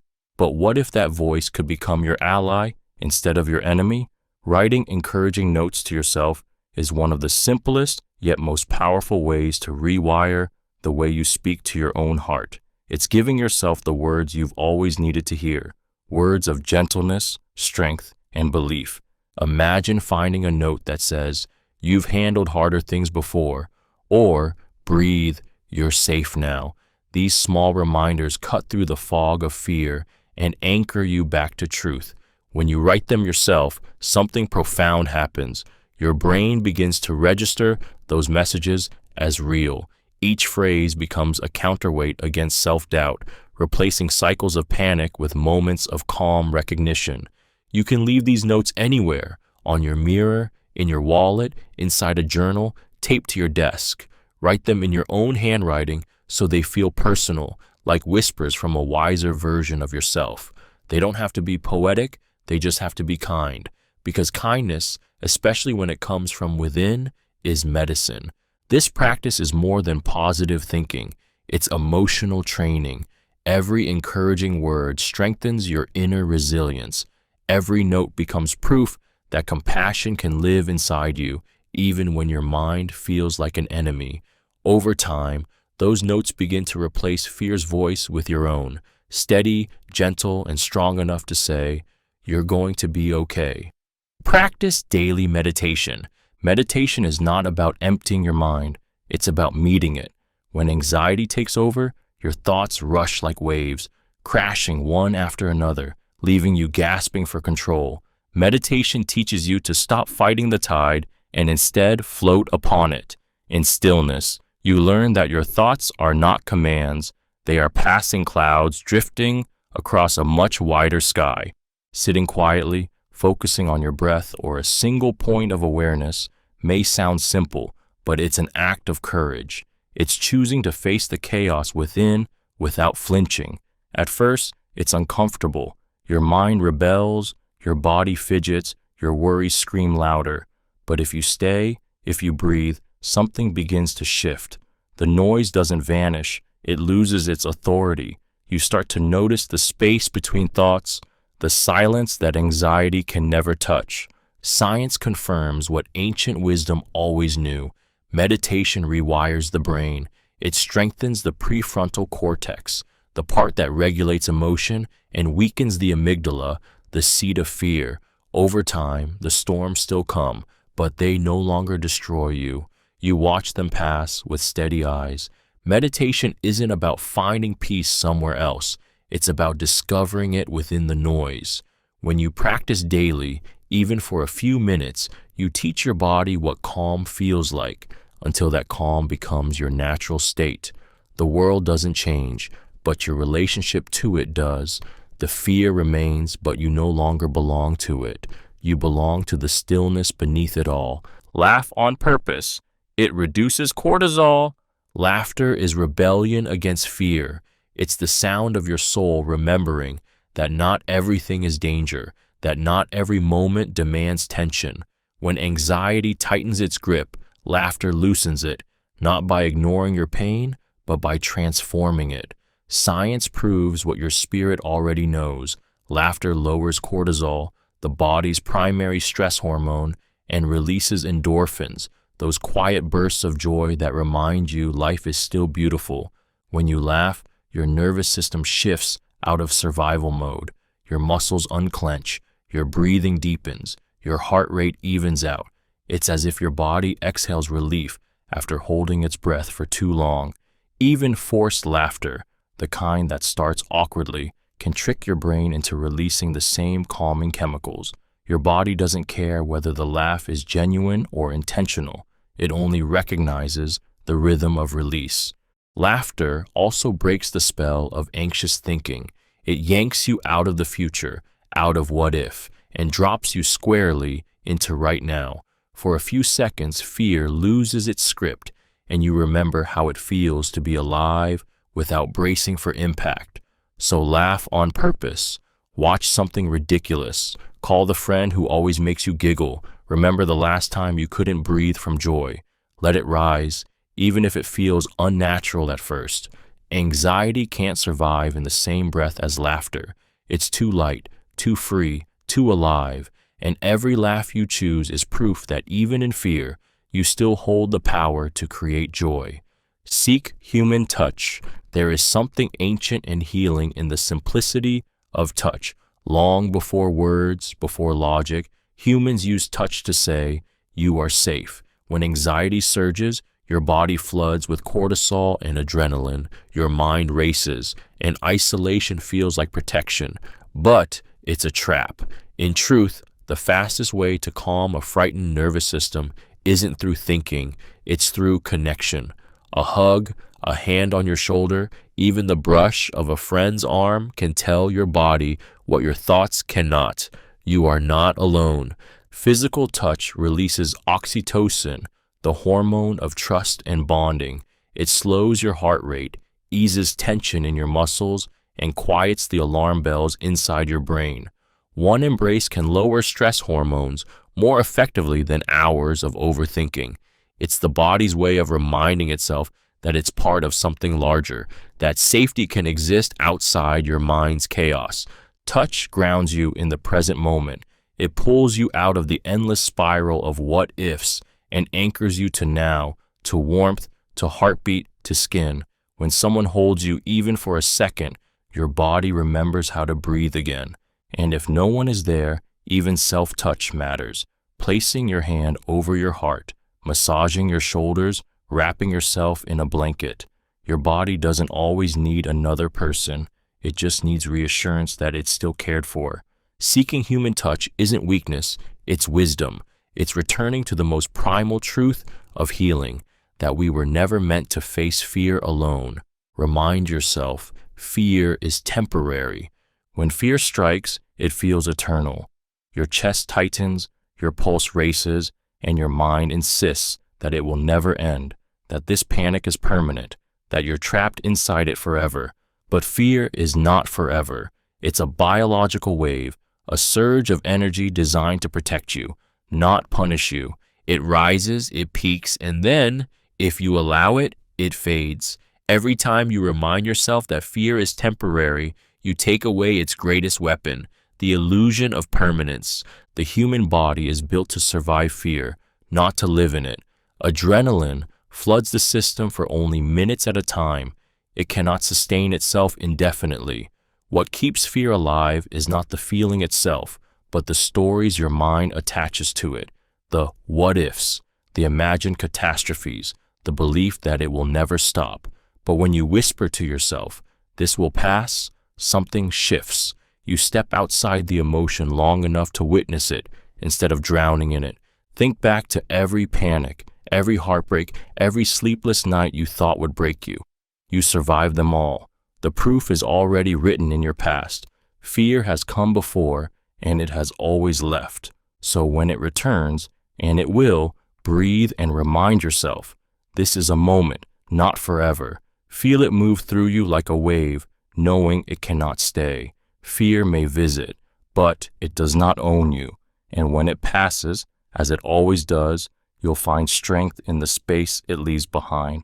Avoid perfectionism. Perfectionism disguises itself as ambition, but beneath its polished surface lies fear. Fear of failure, rejection, and not being enough. It whispers that peace will come when everything is flawless, but the finish line always moves. The more you chase it, the more it consumes you. Anxiety feeds on that endless striving, because perfection is not a goal, it's a cage. When you demand perfection from yourself, you teach your brain that mistakes equal danger. Every small error feels catastrophic. every delay a personal failure. Your nervous system stays in constant alert, bracing for judgment that never truly arrives. Over time, this self-imposed pressure becomes exhaustion wrapped in pride. You achieve more, but feel less. Nothing satisfies because nothing ever feels safe enough to be called done. Freedom begins when you accept that imperfection is not weakness. It's proof of being human. Progress, not perfection, is where peace lives. The moment you release the need to control every detail, the body relaxes, the mind softens, and life becomes lighter. You start to realize that beauty often hides in the uneven edges, in the pauses, the mistakes, the effort itself. Anxiety thrives in not yet. Perfectionism keeps you trapped there, always waiting for a flawless moment that never comes. But the truth is, peace isn't found at the end of perfection. It's found in the middle of imperfection, when you finally exhale and say, "This is enough," because it always was. Observe thoughts without judging them. Anxiety thrives on resistance. The harder you try to silence your thoughts, the louder they scream. You tell yourself, "Don't think about it," and your mind clings tighter. But the secret to calming chaos isn't control, it's observation. When you learn to watch your thoughts without judging them, you step out of the storm and into the role of the observer. Suddenly, fear loses its grip because you are no longer inside the thought, you're watching it pass. This is the heart of mindfulness, to notice what arises without labeling it as good or bad. When an anxious thought surfaces, "I'm not safe, I'm not enough, I can't handle this," you simply acknowledge it. There's fear, there's worry, there's doubt. You don't fight it, you don't believe it, you just let it exist. Like clouds drifting across the sky, your thoughts move on when you stop trying to control their weather. Neuroscience shows that naming and observing emotions without judgment calms the amygdala, the brain's alarm system. It tells your body, "We don't need to panic, we're just noticing." Over time, this practice rewires your relationship with anxiety. You stop treating every thought as truth and start seeing it for what it is, a passing signal, not a command. So next time fear rushes in, don't argue with it, don't bury it, watch it, let it unfold without interference.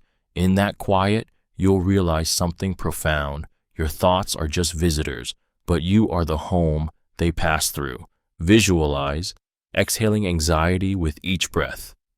Anxiety lives in your body like trapped smoke, thick, restless, and suffocating.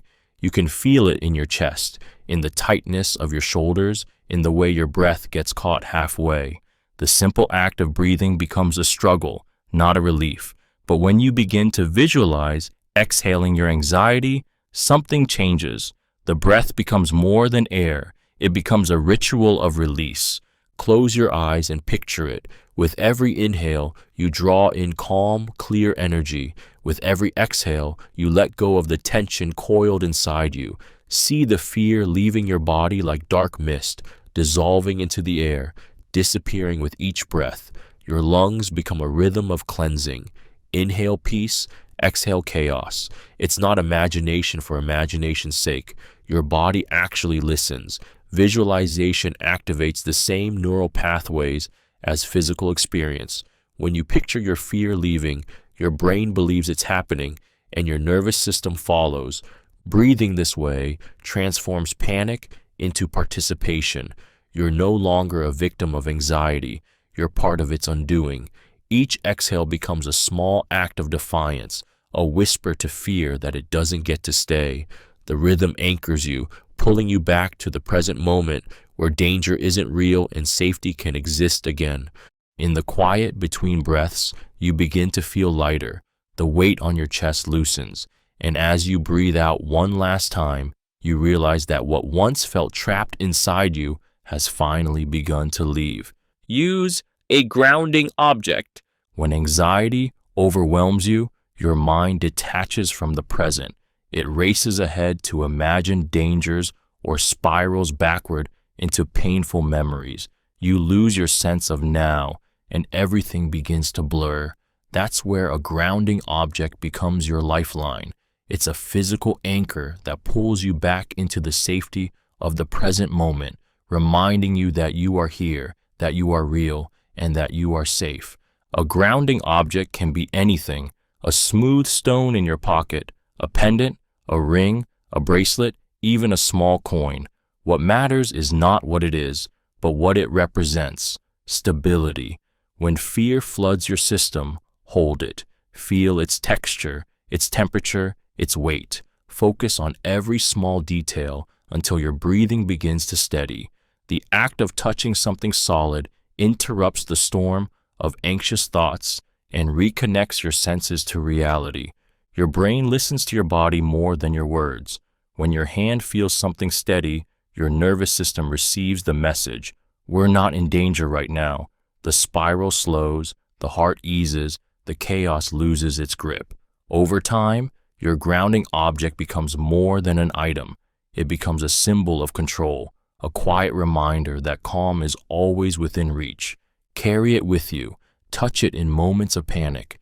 Let it remind you that no matter how far your thoughts drift, you can always return to the present. The object doesn't just ground your body, it grounds your courage. Imagine talking to your future calm self. When anxiety grips you, it convinces you that the moment will last forever, that the panic, the uncertainty, the tightness in your chest are permanent. But somewhere beyond this storm is a calmer version of you, one who has already survived it. Imagining a conversation with that future self is a powerful way to borrow strength from the person you are becoming. It's a bridge between chaos and clarity, between fear and faith. Close your eyes and picture them, your future self. Notice their face, their posture, the way peace rests easily on their shoulders. They've already made it through this fear. They've learned what it was trying to teach. Now imagine sitting across from them. What would they say to you? They wouldn't rush you or judge you. They'd remind you that you've been here before and made it out every time. They'd say, "You're not broken, just scared, and fear always passes." This exercise rewires your perspective. Instead of being trapped in the immediacy of pain, you step outside of it, seeing yourself from the vantage point of resilience. You activate hope, self-compassion, and patience, the antidotes to anxiety's urgency. Neuroscience shows that visualization can alter emotional states because the brain processes imagined experiences much like real ones. So when you speak to your future self, your body begins to believe the calm is already here. That future you isn't a fantasy. They're the proof that peace is possible. When you imagine their voice, you remind yourself that time is on your side. Fear may be loud now, but calm is waiting, and it's already yours. Replace must with prefer. The words you use shape the world you live in. Anxiety often hides inside the language of pressure. I must do this. I have to succeed. I need to be perfect. Every must tightens the mind like a clenched fist, turning ordinary moments into battles for survival. The brain hears those words as commands, and when it senses you're failing to meet them, it floods your body with stress. You start living not by choice, but by obligation, a constant war between who you are and who you think you should be. Replacing must with prefer sounds small, almost trivial, but psychologically, it's liberation. Must is a chain, prefer is a door. When you say, I prefer to do well instead of I must succeed, your nervous system relaxes. The pressure dissolves, replaced by intention. You're still driven, still focused, but now from a place of desire rather than fear. Cognitive therapists often call this linguistic reframing. Your subconscious takes words literally. Must triggers the threat of punishment. Prefer invites possibility. The difference between the two is the difference between anxiety and peace. Try it the next time panic whispers, I must get this right. Pause, breathe. Say instead, I prefer to do my best. Feel the shift. It's gentle but powerful. Your body loosens, your thoughts soften, and suddenly, perfection no longer feels like survival. You begin to live from choice, not compulsion. And in that small act of changing a single word, you reclaim the freedom to be human, to want without fear, to strive without breaking. Speak slowly and clearly to reduce tension. Anxiety loves speed. It rushes your heartbeat, your breathing, your thoughts, and even your words. When fear takes control, you start speaking fast, as if racing your own panic. Your voice trembles, sentences blur, and the world feels like it's closing in. But when you slow your speech, when you choose each word with calm precision, you send a powerful message to your mind and body. I am not in danger. Speaking slowly and clearly is more than communication. It's regulation. The rhythm of your voice directly influences your nervous system. When you draw out your words, your breathing naturally deepens, your pulse steadies, and your muscles release their grip. You shift from the fight or flight response into a state of control and presence. It's the same reason therapists, teachers, and leaders use calm, measured tones in moments of stress. The voice carries authority not just to others, but to the self. Try it when panic hits. Pause before you speak. Feel your tongue, your breath, your voice moving together. Say your words softly, as if you're speaking comfort into the air. The slower you go, the safer you'll feel. This isn't about pretending to be calm. It's about creating calm through action. The body doesn't know the difference between acting peaceful and being peaceful. It follows the cue. So when fear tightens your throat and your words stumble out in chaos, remember, slow down. Your voice can become your anchor, and with every deliberate word, you pull yourself back from the storm. Keep your phone away before sleep. Your mind craves silence before it rests, yet your phone fills that silence with noise. Every ping, every scroll, every burst of blue light tells your brain to stay awake, to stay alert, to keep running even when your body begs to slow down. The glow of your screen is not just light, it's stimulation.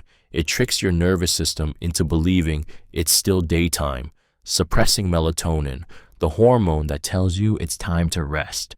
And when you finally set it down, your thoughts don't stop. They echo everything you've just consumed. Keeping your phone away before sleep isn't about discipline, it's about healing.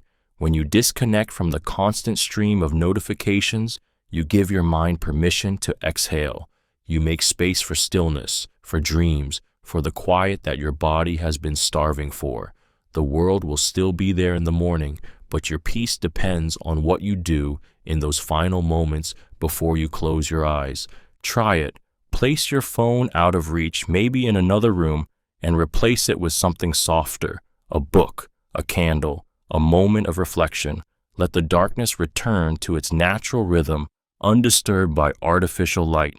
Your body will remember what rest feels like when it's not competing with the digital world's urgency.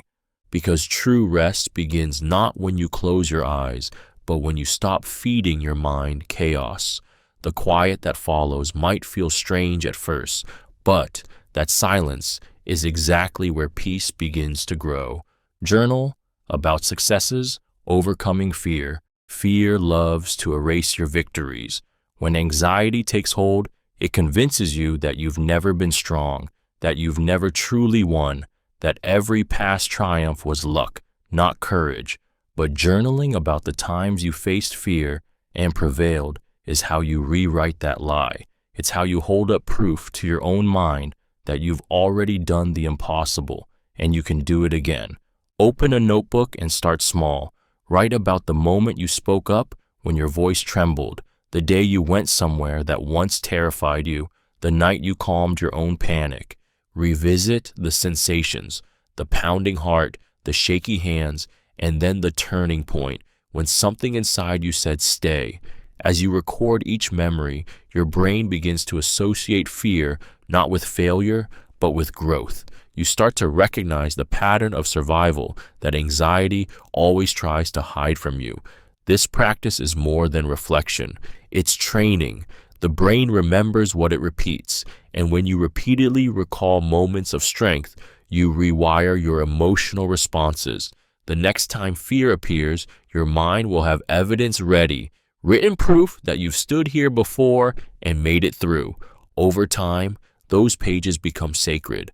They are not just words, they are a map of resilience, a reminder that every time you felt powerless, you still acted, still moved, still lived. Fear loses its edge when confronted by memory, and your journal becomes your quiet rebellion, a testament that courage was never the absence of fear, but the choice to keep going despite it.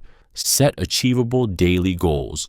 When anxiety rules your days, everything starts to feel overwhelming. The simplest tasks blur into a towering wall of expectations, and you stand at the bottom feeling small, stuck, and already defeated. This is how anxiety traps you. It convinces you that unless you do everything, you've done nothing. Setting achievable daily goals is how you take your power back, one step at a time. Psychologically, breaking tasks into smaller, realistic goals rewires the brain's stress response. Each small accomplishment releases dopamine, the neurotransmitter of reward and motivation. You're teaching your mind to associate progress with peace, not pressure. Instead of staring at the mountain, you focus on the next step, and suddenly the climb doesn't feel impossible. Start with simplicity. Make your bed, drink water, send one email, go for a short walk. These small actions are not meaningless. They're momentum. Each check mark becomes proof that you're capable, that forward motion exists even on the days when your mind tells you it doesn't. The power of achievable goals lies in their humility. They don't demand perfection. They invite consistency. And consistency, over time, rebuilds confidence. You start to see that progress doesn't come from giant leaps, but from quiet, steady steps taken in courage. So when anxiety whispers that you're not doing enough, answer gently, I'm doing what I can today. Because sometimes survival is success. Each small goal you meet is a promise kept to yourself, a reminder that even in chaos, you can still create direction.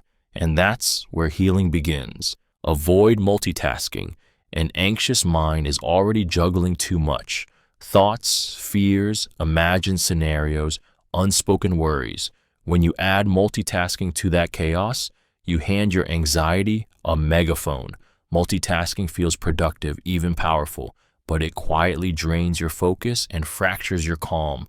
Every time you switch between tasks, your brain pays a toll, losing clarity and energy in microseconds. Soon, you're scattered, tense, and overwhelmed, unable to finish anything, yet feeling guilty for everything. Avoiding multitasking isn't about slowing down. It's about reclaiming presence. When you focus on one task, your mind has a single direction, a clear purpose. The noise fades. Psychologists call this flow, a state where attention deepens and anxiety loosens its grip. Each completed action gives your brain a small hit of reward chemicals, dopamine and serotonin, that remind you you're capable, competent, and in control. The anxious brain craves control but destroys it by overloading itself. By doing one thing at a time, washing a dish, writing a sentence, answering one message, you rebuild that sense of mastery. You teach yourself that peace isn't found in doing more, but in doing now. When you feel the urge to multitask, pause, breathe, choose one thing and pour your focus into it completely. The mind can't panic and be present at the same time. Each moment of singular focus is a rebellion against the chaos of modern life, a quiet way of saying to yourself, I don't need to do everything, I just need to be here. Eat regularly and healthily. Anxiety doesn't just live in the mind, it feeds on the body.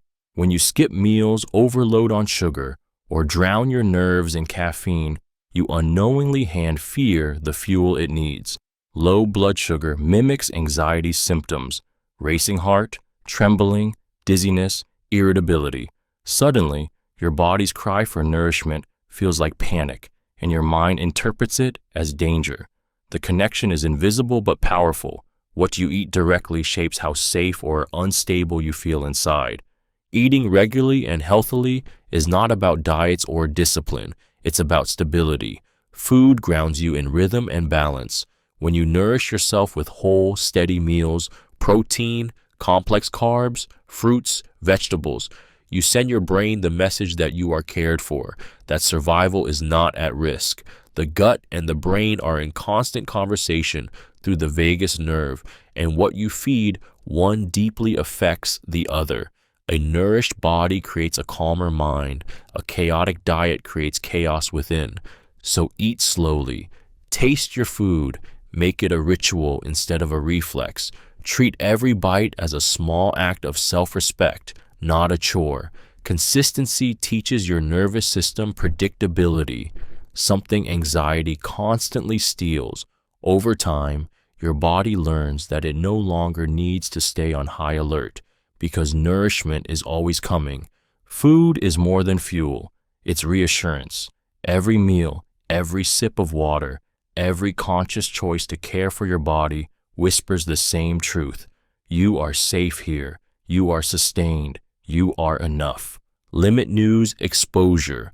The modern world feeds your mind a constant stream of chaos, headlines screaming tragedy, voices debating endlessly, images of disaster flashing faster than your heart can process. The more you consume, the more your nervous system believes you're living inside the crisis itself. That's the cruel trick of anxiety in the digital age. It convinces you that being informed means being on alert. But the truth is, your peace is not a sacrifice you owe to the news cycle. When you limit news exposure, you're not turning away from reality. You're choosing which version of it your mind can safely hold. The brain isn't built to absorb global suffering on repeat. Each story of violence or uncertainty triggers your amygdala, flooding your body with cortisol and adrenaline as if the danger were right outside your door. Over time, this chronic vigilance erodes your ability to relax, to focus, to hope. Set boundaries. Check the news once or twice a day, not every hour. Choose trustworthy, balanced sources instead of endless feeds designed to keep you scrolling through fear. Replace doom scrolling with grounding rituals. Music, reading, walking, silence. Let your mind detox from outrage and overstimulation. You are not indifferent by protecting your peace. You are wise.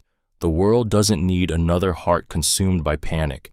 It needs calm minds capable of compassion and action. Limiting the noise isn't avoidance, it's survival. Because peace is not ignorance, it's choosing not to drown in what you cannot control. Use gentle humor about your anxiety. Anxiety takes itself too seriously. It convinces you that every thought is a threat, every feeling is final, every mistake is catastrophic. But when you bring humor into that darkness, even softly, you take back the upper hand. Laughing with your anxiety, not at yourself, turns fear from a tyrant into something smaller, more human, less powerful. Gentle humor is a psychological light switch. It doesn't erase the fear, but it makes the room brighter. When you joke about your anxiety, my brain's running a horror movie again, or my panic just showed up uninvited, as usual, you're not minimizing your struggle, you're reframing it. Humor creates distance between you and your fear. It's cognitive flexibility in action. Instead of being swallowed by anxiety, you step outside it and see it from a kinder, lighter perspective. Neuroscience backs this up. Laughter reduces cortisol and releases endorphins, shifting the brain from survival mode to balance. The key is gentle humor, not self-criticism.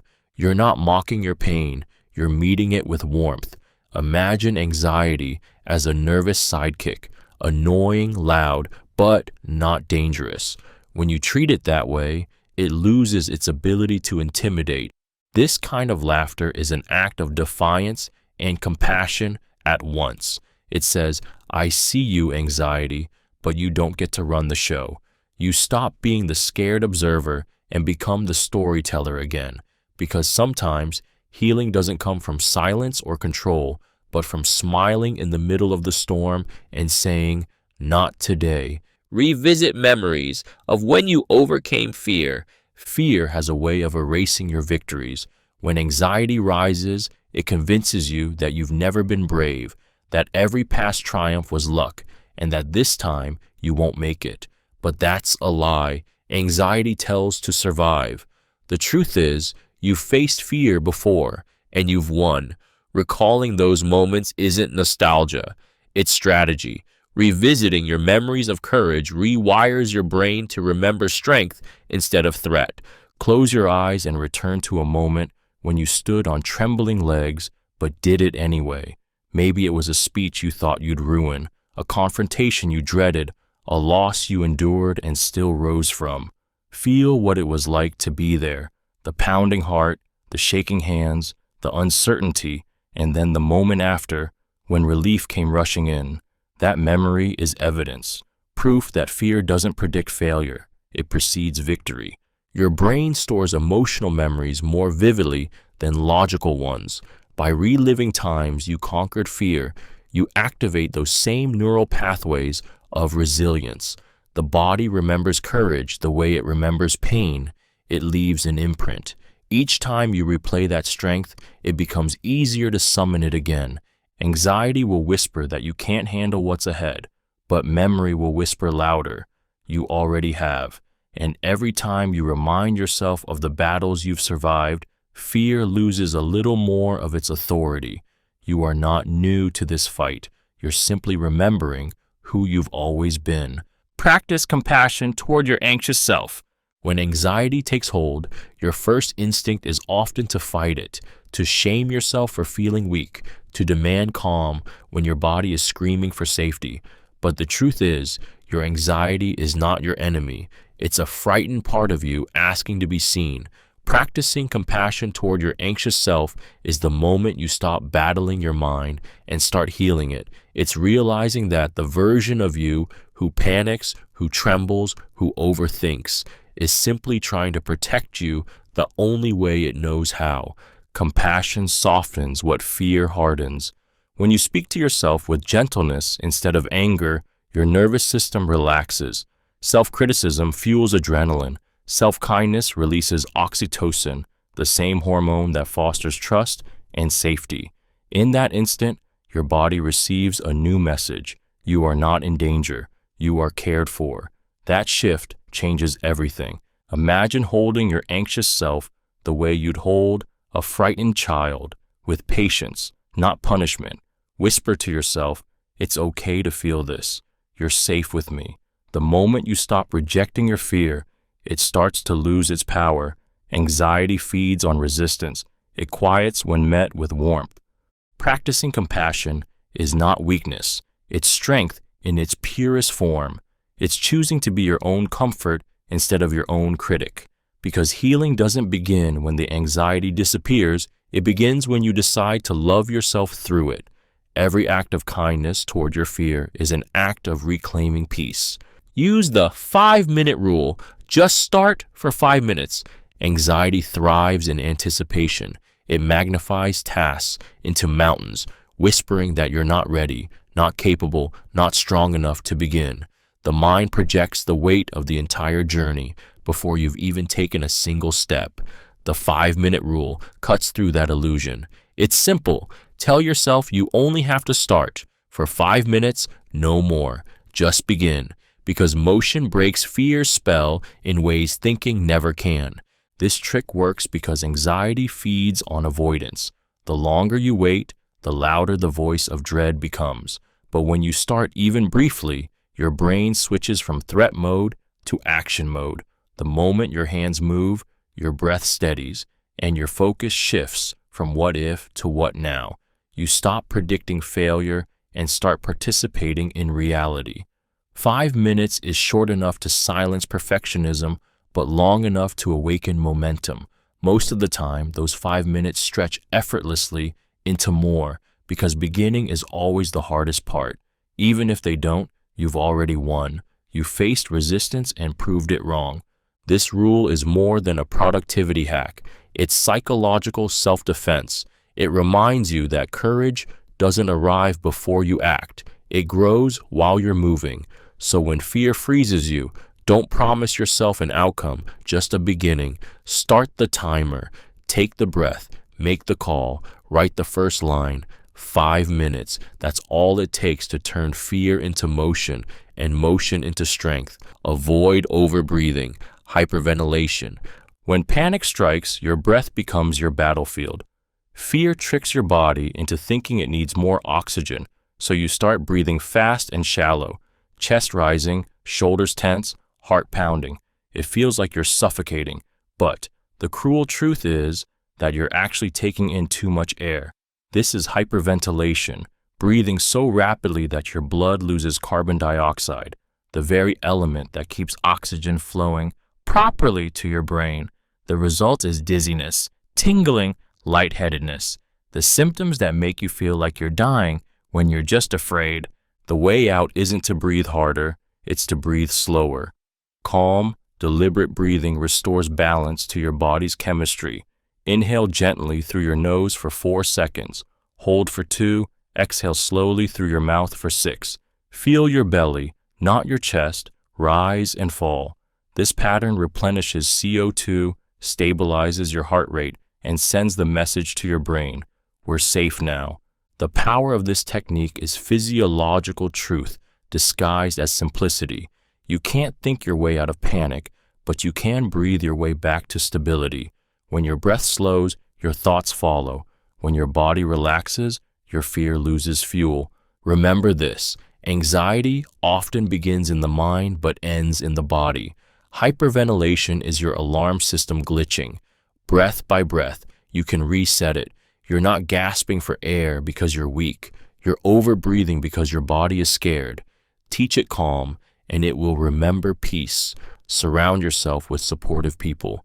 Anxiety is loudest in isolation. When you're alone with your fears, they echo endlessly, growing sharper, crueler, more convincing. But when you speak those same fears in the presence of someone who truly listens, their power begins to fade. Surrounding yourself with supportive people isn't just about companionship, it's about survival. The human nervous system is wired for connection. Calm is contagious. When you're with people who make you feel safe, your body literally changes. Your heartbeat steadies, your breathing evens out, your muscles relax. Oxytocin, the bonding hormone, flows through your bloodstream, muting cortisol's sting. In their presence, your brain receives the message that you're not alone in danger, and the panic starts to unravel. A gentle conversation, a shared laugh, even silent company can remind your system that safety still exists. Supportive people don't always fix your problems. They help you carry them. They reflect back the version of you that anxiety makes you forget, capable, resilient, and loved. Sometimes all it takes is one person saying, "You're okay, I've got you," to remind your body to breathe again. But this works both ways. You must choose wisely. Energy matters. Some people drain peace, while others restore it. Seek those who listen without judgment, who see your pain without flinching, who remind you that your struggle doesn't define you. Because healing doesn't always happen in solitude. Sometimes it happens in the warmth of human presence, in the quiet reassurance of being seen, understood, and accepted exactly as you are.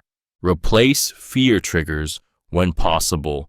Fear is often tied to association, places, sounds, memories, even smells that remind your body of danger long after the threat is gone. Your nervous system doesn't distinguish between past and present. It reacts to cues. A crowded room might remind you of panic. A tone of voice might recall rejection. A certain street might awaken dread. But the beautiful thing about the brain is its ability to relearn. You can teach it safety again.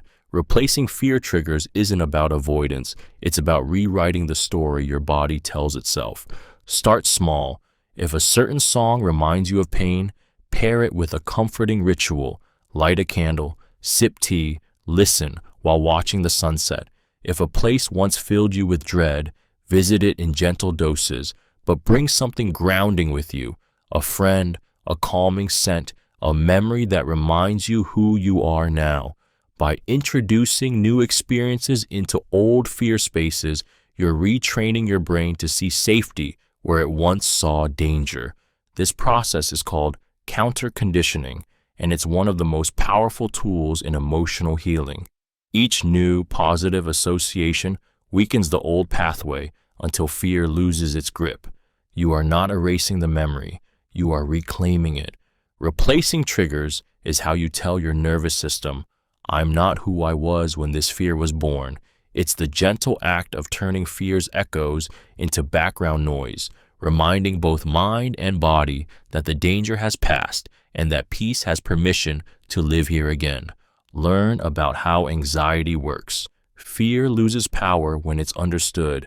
Anxiety thrives in mystery. It feels uncontrollable, unpredictable, and personal, as if something inside you is broken.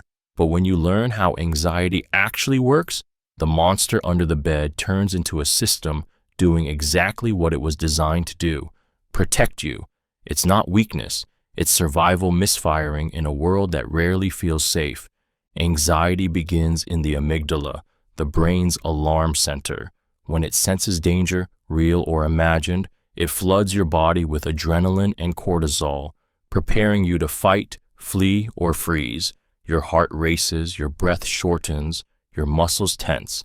It's an ancient mechanism meant to save you from predators. But in modern life, that same system responds to emails, deadlines, or even thoughts that might mean rejection or loss. Your body can't tell the difference.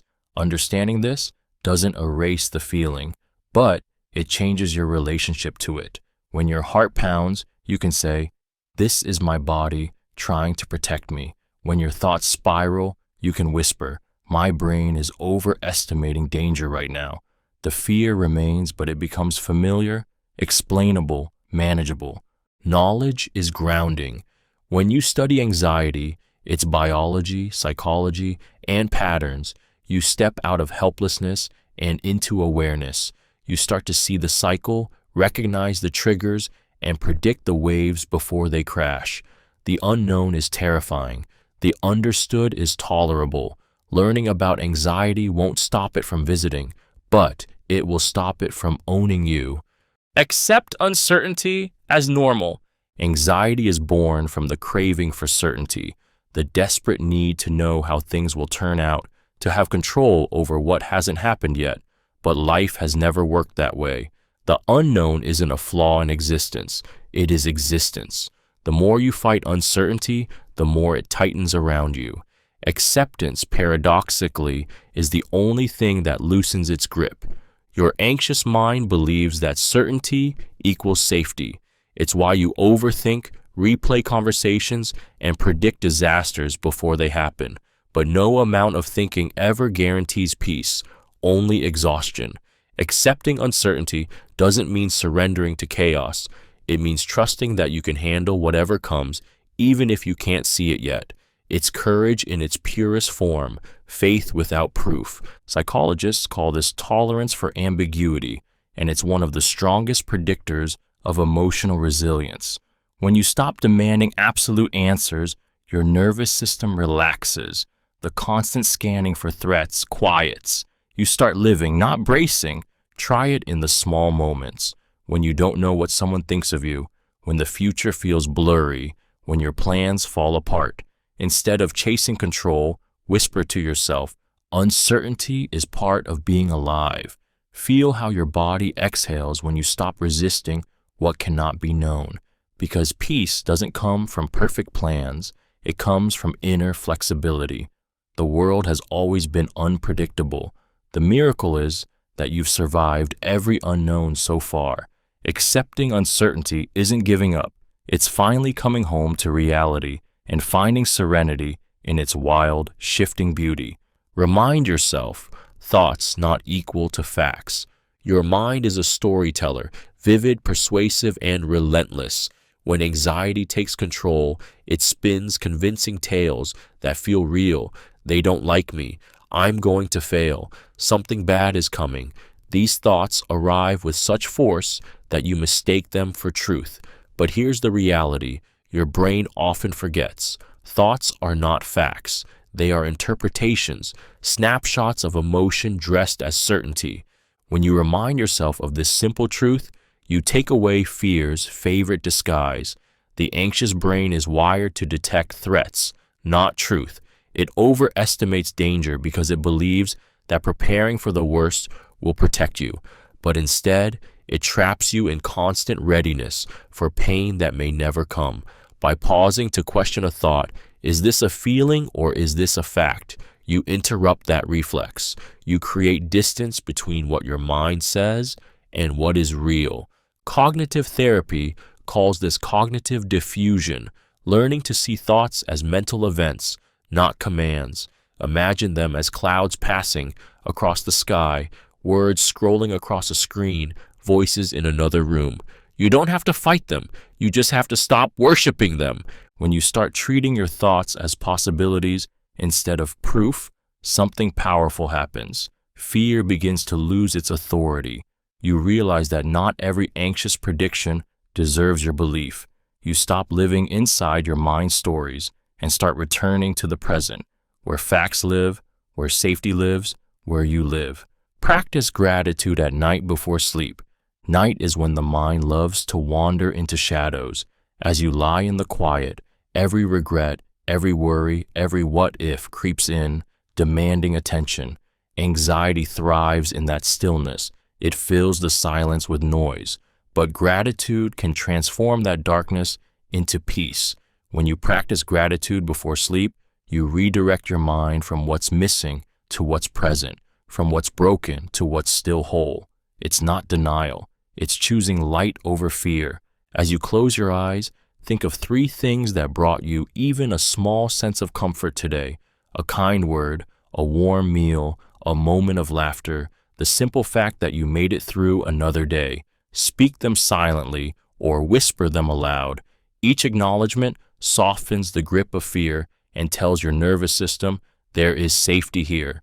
Gratitude lowers stress hormones, slows your heart rate, and prepares your body for rest. This ritual rewires your perspective. The brain cannot be in a state of deep fear and deep appreciation at the same time. Gratitude pulls you out of survival mode and into connection with yourself, with life, with the present. Over time, this practice becomes more than a habit. It becomes armor. Even on hard nights, when gratitude feels impossible, try to find just one thing, however small, that you can be thankful for, because gratitude doesn't erase fear. It balances it. And as you drift to sleep, holding those small pieces of goodness, your mind remembers there is still light, even here, even now. Use visualization before anxiety-provoking events. Anxiety often begins long before the moment itself. Your mind replays the possibilities, every mistake, every judgment, every potential failure, until your body reacts as if those fears are already happening. But visualization turns that power inward, transforming fear into preparation. It's the art of rehearsing calm, of teaching your body what safety feels like before you even step into the room. Close your eyes and imagine the event that stirs your nerves. The presentation, the conversation, the flight, the crowd. See it in vivid detail, the space, the faces, the sounds. Now, shift the story. Picture yourself breathing slowly, shoulders relaxed, speaking clearly. Feel your heartbeat steady. Watch yourself handle the situation with quiet confidence. The brain doesn't fully distinguish between imagination and experience. So this mental rehearsal creates real neural pathways of calm. You're not just dreaming, you're practicing success.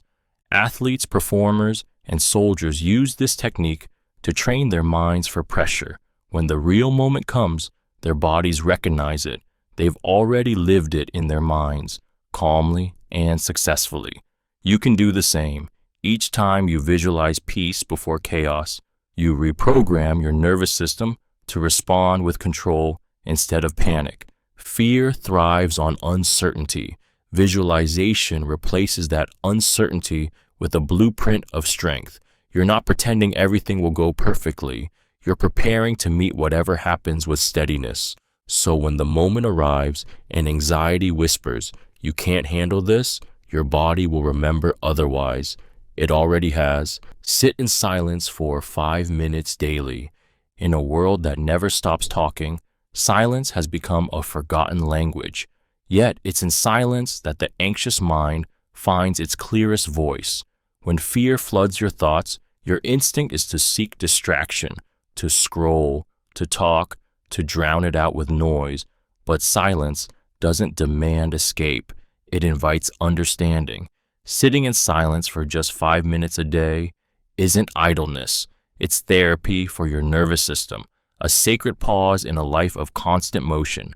When you sit quietly, your mind will resist at first. Thoughts will swarm. Worries will scream for attention. That's normal. Silence is uncomfortable because it exposes what noise has been hiding. But if you stay with it, if you let those thoughts drift by without chasing them, something begins to shift. Your breath slows, your heart steadies, your awareness deepens. The chaos doesn't vanish, it softens, revealing calm underneath the noise. Neuroscience calls this default mode regulation, your brain moving from overthinking into self-repair. Just a few minutes of intentional stillness can lower blood pressure, reduce cortisol, and strengthen your ability to respond rather than react. Silence is not empty. It's full of answers you can't hear when the world is shouting. It reconnects you to the quiet rhythm of your own existence, reminding you that peace was never outside you. It's been waiting inside, patiently, beneath all the noise. Sit, breathe, listen. In 5 minutes of silence, you'll remember that stillness is not the absence of life. It's where life begins again. Track your anxiety patterns. Anxiety often feels random, like a storm that appears out of nowhere. 1 minute you're fine, the next your heart is racing, your stomach turns, and your thoughts spiral into chaos. But fear rarely arrives without reason. It leaves clues, patterns, triggers hiding in plain sight. Tracking your anxiety isn't about obsession, it's about awareness. The moment you start observing it, you shift from being inside the storm to standing outside it. Keep a simple journal or note on your phone. Write down when anxiety hits, what you were doing, thinking, eating, or even who you were around. Over time, connections emerge, certain times of day, specific situations, particular people, or recurring thoughts. You begin to see that anxiety isn't random. It's patterned, predictable, and therefore manageable.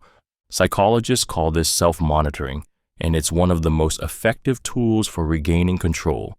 When you record your anxious moments without judgment, you teach your brain to observe instead of react. The act of tracking itself brings calm. It turns fear into data, chaos into something you can study. This process also exposes your progress. You'll start to notice triggers that once consumed you now barely flicker. You'll see that the waves still come, but they pass quicker, with less force. Tracking doesn't just show you the shape of your anxiety, it shows you the shape of your growth. Because once you start recognizing your patterns, you're no longer at their mercy. You begin to see that the storm isn't endless, it's cyclical. And with awareness, every cycle becomes a little easier to survive. Distract yourself with a simple mental task. When anxiety floods your system, your thoughts race out of control, looping through fears that feel impossible to escape. Your body believes danger is near, even when you're sitting perfectly still. In those moments, distraction isn't avoidance, it's survival. Giving your mind a simple focused task redirects the storm. It pulls your attention away from what might happen and anchors it to what is happening. Try something small but absorbing. Count backward from 100 by threes. Name every animal you can think of that starts with the letter C. Trace patterns with your finger. Recall the lyrics to a favorite song. These tasks might seem trivial, but they work because they occupy the same mental space fear tries to fill. The brain can't fully focus on two things at once. When you give it something structured to do, the anxious loop begins to break. This technique activates the rational part of your brain, pulling energy away from the panic centers and grounding you in logic and rhythm. It's not about distraction for escape. It's about distraction for regulation. As your mind engages with the task, your heart rate slows, your breathing steadies, and your body starts to realize there is no danger after all. Over time, this becomes a kind of inner lifeline.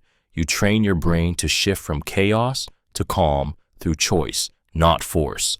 Because sometimes peace doesn't begin with stillness. It begins with giving your mind something else to hold on to until the storm inside you passes. Keep affirmations visible around you. An anxious mind is a master storyteller, and its favorite stories are the ones that end in failure, rejection, and loss. Those thoughts play on repeat, shaping your reality until you begin to believe them. Affirmations are how you interrupt that narrative. They are not empty words. They are declarations of truth, waiting to be remembered. When you keep them visible in your mirror, your phone background, your workspace, you build small reminders of strength into the fabric of your day. Your environment quietly programs your mind. Every note you see that says, "I am safe, I am capable, I can handle this," becomes a counter message to fear's constant whispering.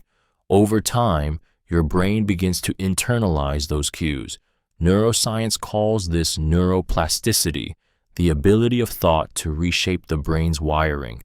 What you repeatedly see and say becomes what you start to believe. Affirmations are not about denying anxiety. They're about redirecting it.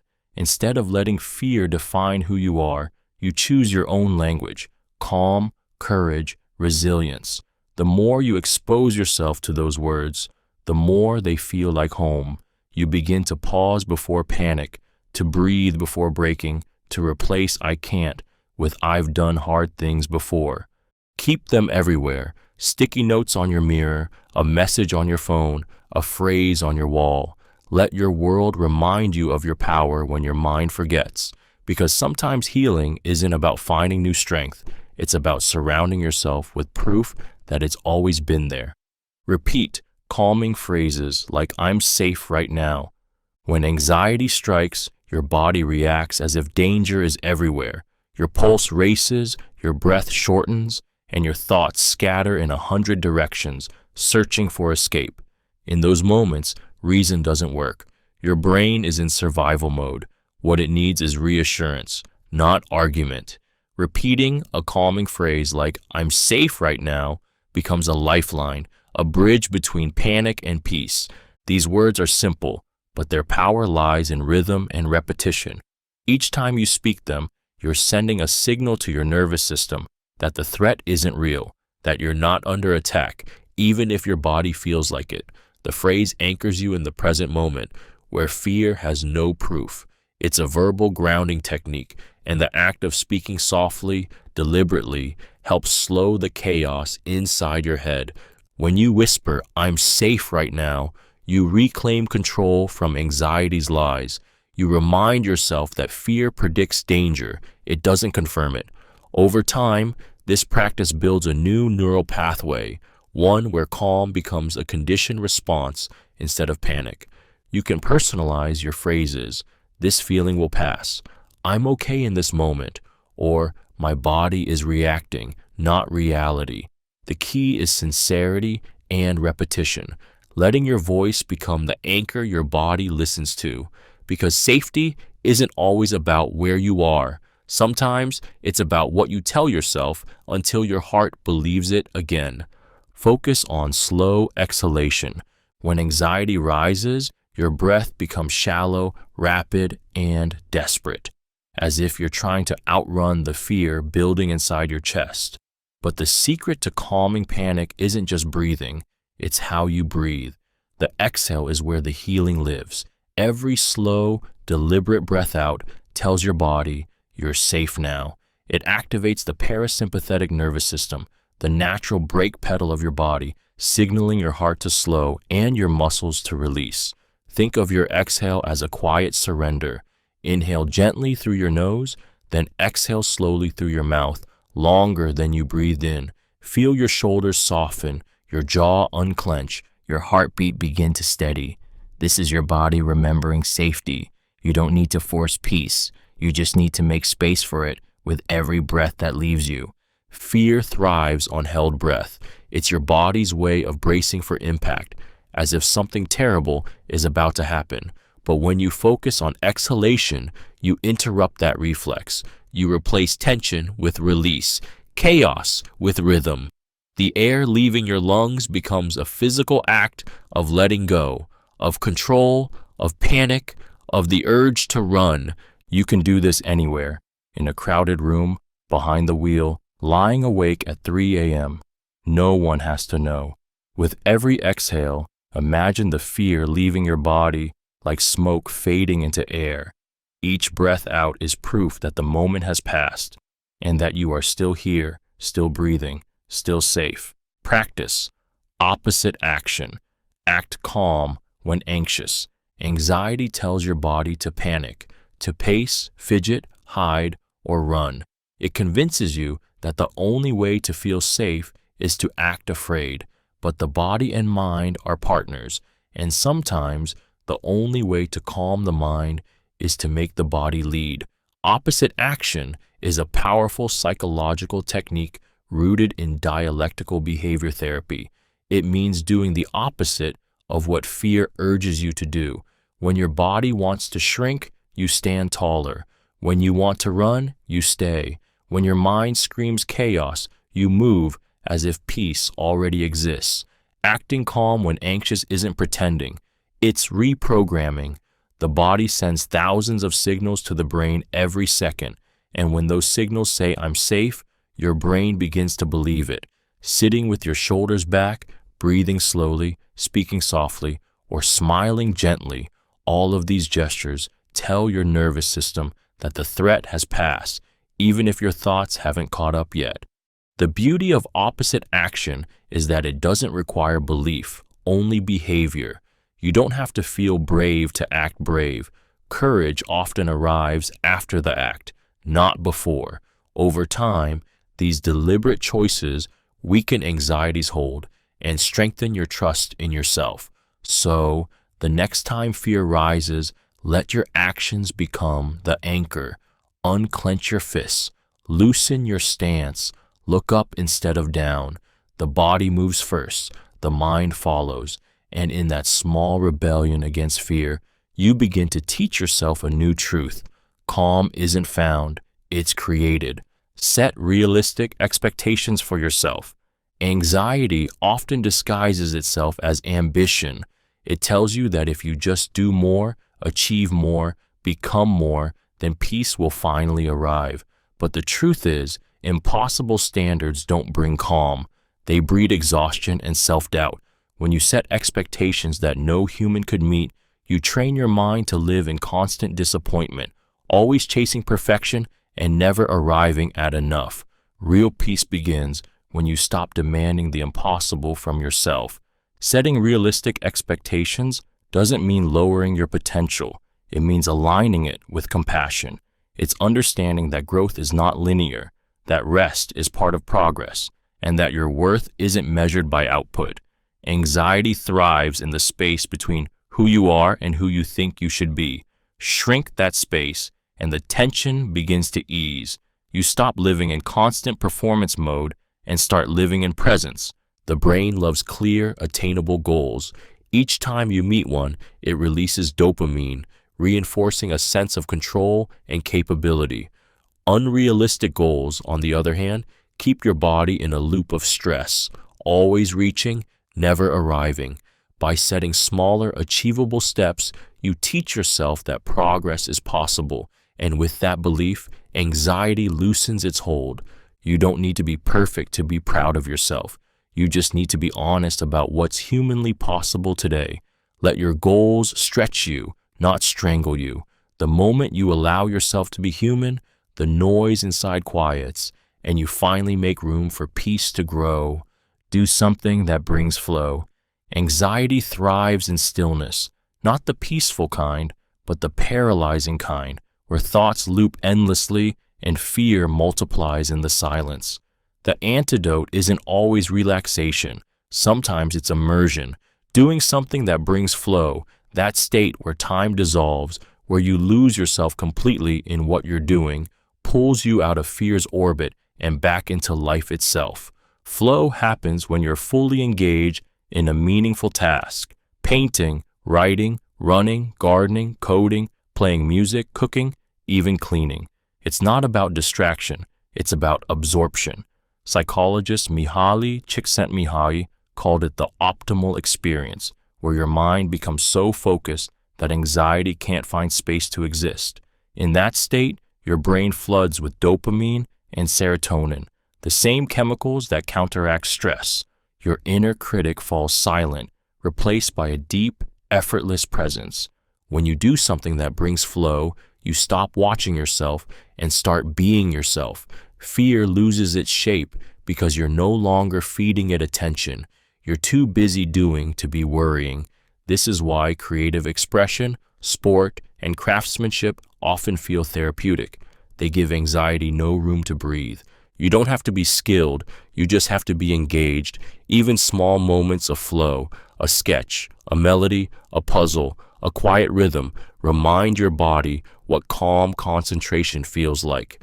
In a world that keeps you anxious by pulling you in every direction, flow becomes your rebellion, a sacred space where you remember what it's like to exist without fear, fully alive and utterly present.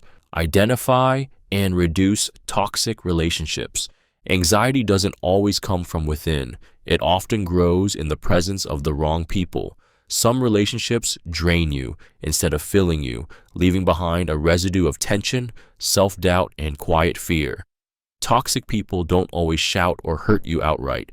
Sometimes they do it subtly, with manipulation disguised as care, criticism disguised as honesty, or control disguised as love. The truth is simple but hard to face.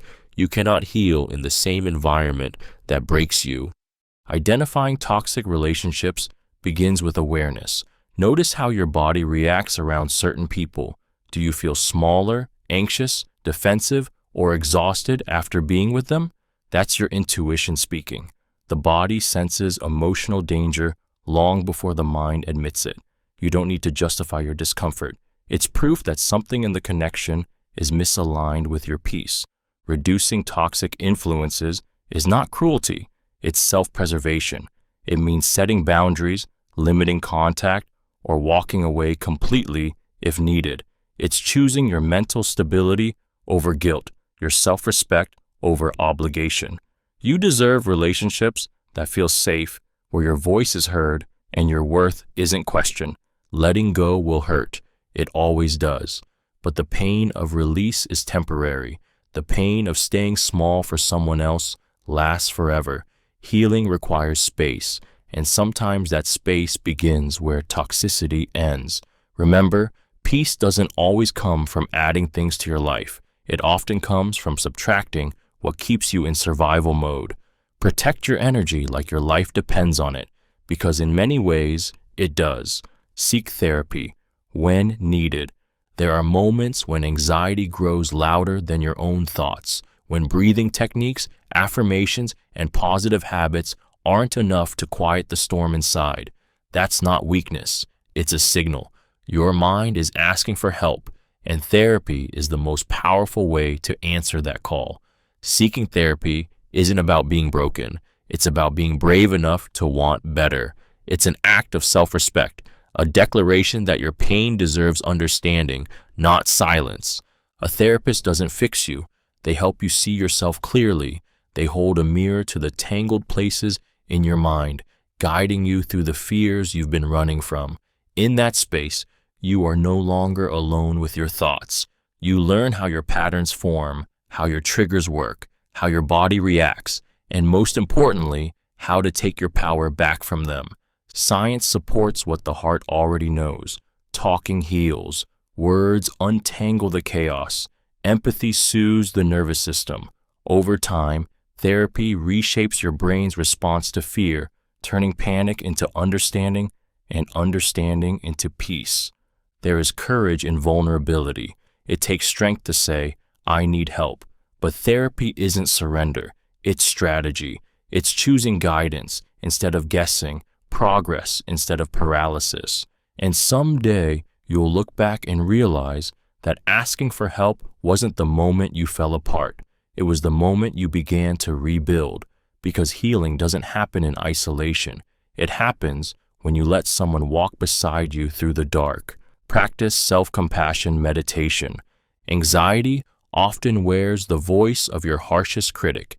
It tells you that you should be stronger, calmer, better, that fear itself is proof of weakness. But self-compassion meditation is how you speak back to that voice with gentleness instead of judgment. It's the practice of offering yourself the same kindness you'd give to someone you love who's struggling. In that tenderness, the war inside you begins to quiet. Sit somewhere still. Place a hand over your heart. Breathe. Then, instead of trying to silence your anxious thoughts, whisper to them, "It's okay. I see you. You're doing your best." Let those words wash over the parts of you that feel small or broken. This isn't indulgence, it's healing. Studies show that self-compassion meditation lowers cortisol, eases heart rate, and activates the brain's caregiving circuits. When you treat yourself with care, your body stops bracing for attack. Imagine sending warmth to the version of you who's afraid. Picture your breath wrapping that fear in safety, like a soft blanket around a trembling child, because that's what anxiety often is, a scared part of you begging to feel safe, and instead of pushing it away, you finally hold it. This practice doesn't erase pain, but it transforms your relationship with it. You stop seeing fear as failure and start seeing it as something human, something forgivable. The mind learns to soften instead of fight, and in that softness, strength is born. Not the kind that conquers fear, but the kind that loves itself through it. Visualize your anxiety as a passing cloud. Anxiety feels eternal when you're inside it, like a storm that will never clear, a weight that will never lift. But every emotion, no matter how fierce, is temporary. Visualization helps your mind remember that truth. When you picture your anxiety as a passing cloud, you turn something terrifying into something transient. You remind yourself that this feeling too will move on, just as every cloud drifts across the sky. Close your eyes and imagine your anxious thoughts taking form, a dark cloud hovering above or around you. It's dense, heavy, and restless, but it's moving. Watch it float, changing shape, dissolving at the edges. The sky behind it, the calm, open space, is your awareness. Vast, unshaken, untouched by the storm. You are not the cloud, you are the sky. The thought may pass through you, but it does not define you. This visualization works because it creates psychological distance. It teaches your brain to observe your thoughts rather than drown in them. A mindfulness technique known as decentering. Instead of saying, "I am anxious," you begin to think, "I am noticing anxiety." That subtle shift transforms panic into perspective. The more you practice, the faster your body learns that emotions are weather, not identity. Some days the clouds come thick and fast. Others, they barely form, but they always move. And when you learn to watch them drift instead of chase them, you discover something quietly powerful. The sky has always been clear. The clouds were only passing through. Keep hydrated. It's easy to underestimate how something as simple as water can influence the mind, but anxiety is as physical as it is emotional.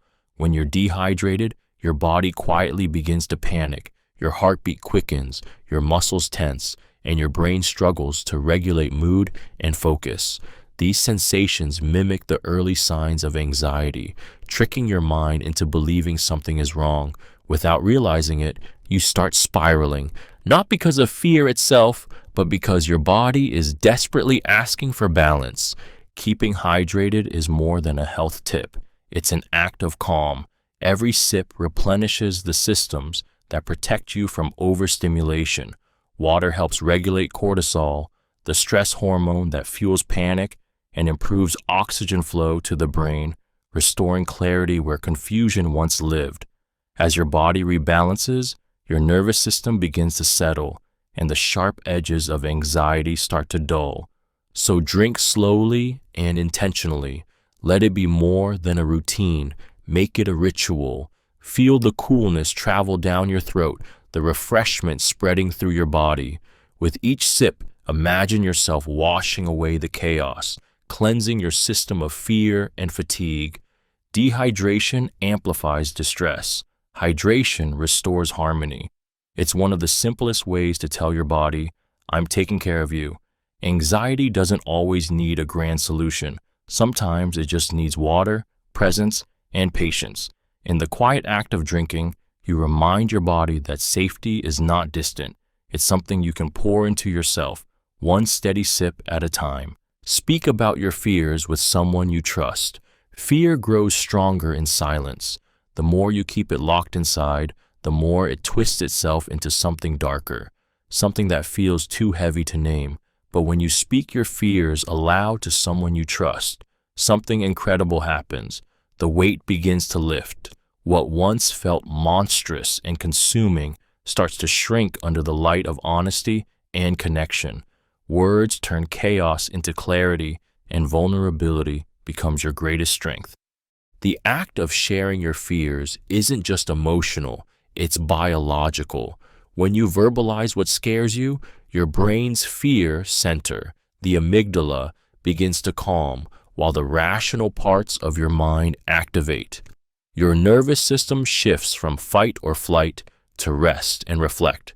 Add to that the power of human empathy, being truly heard and understood, and suddenly you're no longer alone inside your own mind. The right person doesn't have to fix you, they just have to listen. Sometimes all you need is a voice saying, I understand, or you're not crazy for feeling this way. That connection reminds you that fear is part of being human, not a flaw to hide. Choose someone safe, someone who listens without judgment, who sees the trembling parts of you and stays anyway. Because when you speak your fears aloud, they lose their secrecy, and secrecy is what gives them strength. In the presence of trust, fear softens, and in that moment, you remember that courage doesn't mean facing everything alone. It means daring to let someone face it with you. Practice urge surfing during panic. When panic hits, it feels like a tidal wave crashing over you. Your chest tightens, your thoughts spiral, and every instinct screams, make it stop. You fight, you resist, you brace yourself against the storm, but the harder you struggle, the stronger it feels. Urge surfing is the practice of doing the opposite, of riding the wave instead of drowning beneath it. It's the art of surrendering without giving up, of trusting that what rises must eventually fall. This technique, rooted in mindfulness, asks you to observe the sensations of panic as if you're watching waves at sea. Notice where it starts, the warmth in your chest, the pounding in your throat, the trembling in your hands. Don't label it as good or bad, just feel it. Watch it build, crest, and slowly fade. Every emotion, no matter how intense, follows this same pattern. Panic feels endless, but it is always temporary. The wave always breaks. By refusing to fight your anxiety, you take away its fuel. Resistance tells your brain that the feeling is dangerous, keeping the alarm blaring. But when you allow it to move through you, you teach your body that it can survive discomfort without collapse. You become the surfer, not the sea. The next time panic rises, imagine yourself balancing on the board, breathing through the surge. Feel the motion, the energy, the impermanence. Let it move, let it pass, because every wave that comes will always return to calm, and so will you. Remind yourself that growth feels uncomfortable.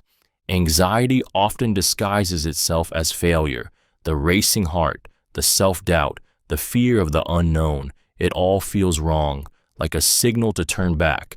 But what you're really feeling in those moments is growth.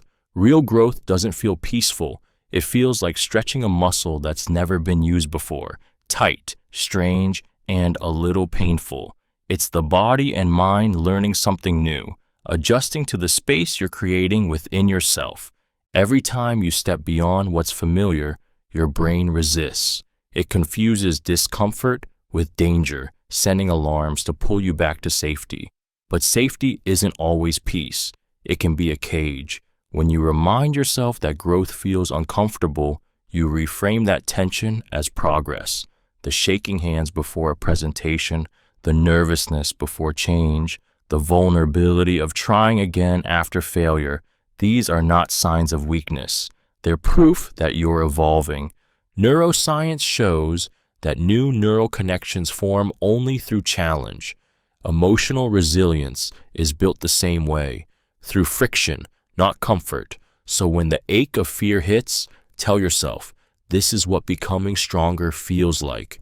Every moment of discomfort is evidence that you're stepping into a bigger version of yourself. Growth never feels graceful while it's happening. It's messy, uncertain, and often lonely. But later, when you look back, you realize that the very pain you tried to escape was the weight that shaped you. And suddenly, all that discomfort makes sense. It was you transforming.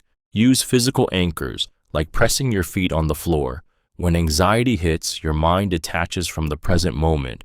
It races into imagined dangers, pulling you away from the safety of now. Your body becomes light, unsteady, as if you're floating outside yourself. This is why grounding through physical anchors, like pressing your feet firmly against the floor, is so powerful. It reminds your brain, you are here, you are safe. The danger is not real. Feel the weight of your body as your soles meet the ground. Notice the texture beneath you, the firmness of the floor, the coolness, the steadiness that doesn't move no matter what's happening in your mind. That stability is your proof of reality. The moment you shift your attention from the chaos inside to the sensations outside, your nervous system begins to calm. You move from thought to touch, from fear to fact. This simple act engages the sensory pathways that anchor your awareness in the present. The body becomes the bridge back to safety. Every time you feel yourself spiraling, return to this. Push your feet down, unclench your hands, feel gravity holding you. You're not falling apart, you're still grounded in a world that hasn't changed as much as your fear tells you it has. Anxiety tries to make you forget where you are, but your body remembers. Let your feet remind your mind of what's real. You don't need to escape the moment, you just need to come back to it. The ground beneath you has never left. It's been waiting steady and silent to hold you again. Reward yourself. After facing fear, courage is rarely loud. It's often quiet, shaky, and unseen. Every time you face a fear, no matter how small, you are doing something extraordinary. You are teaching your brain that safety can exist where it once felt only danger. But the brain learns through reward. When you acknowledge your bravery and celebrate it, even in tiny ways, you reinforce the message, I did something hard and I survived.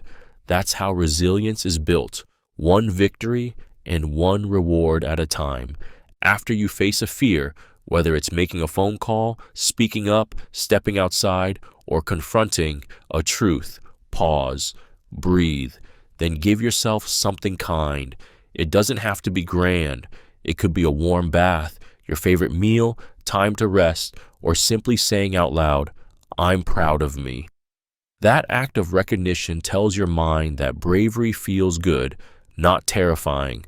Over time, your nervous system starts associating courage with relief instead of threat, and the grip of anxiety begins to loosen.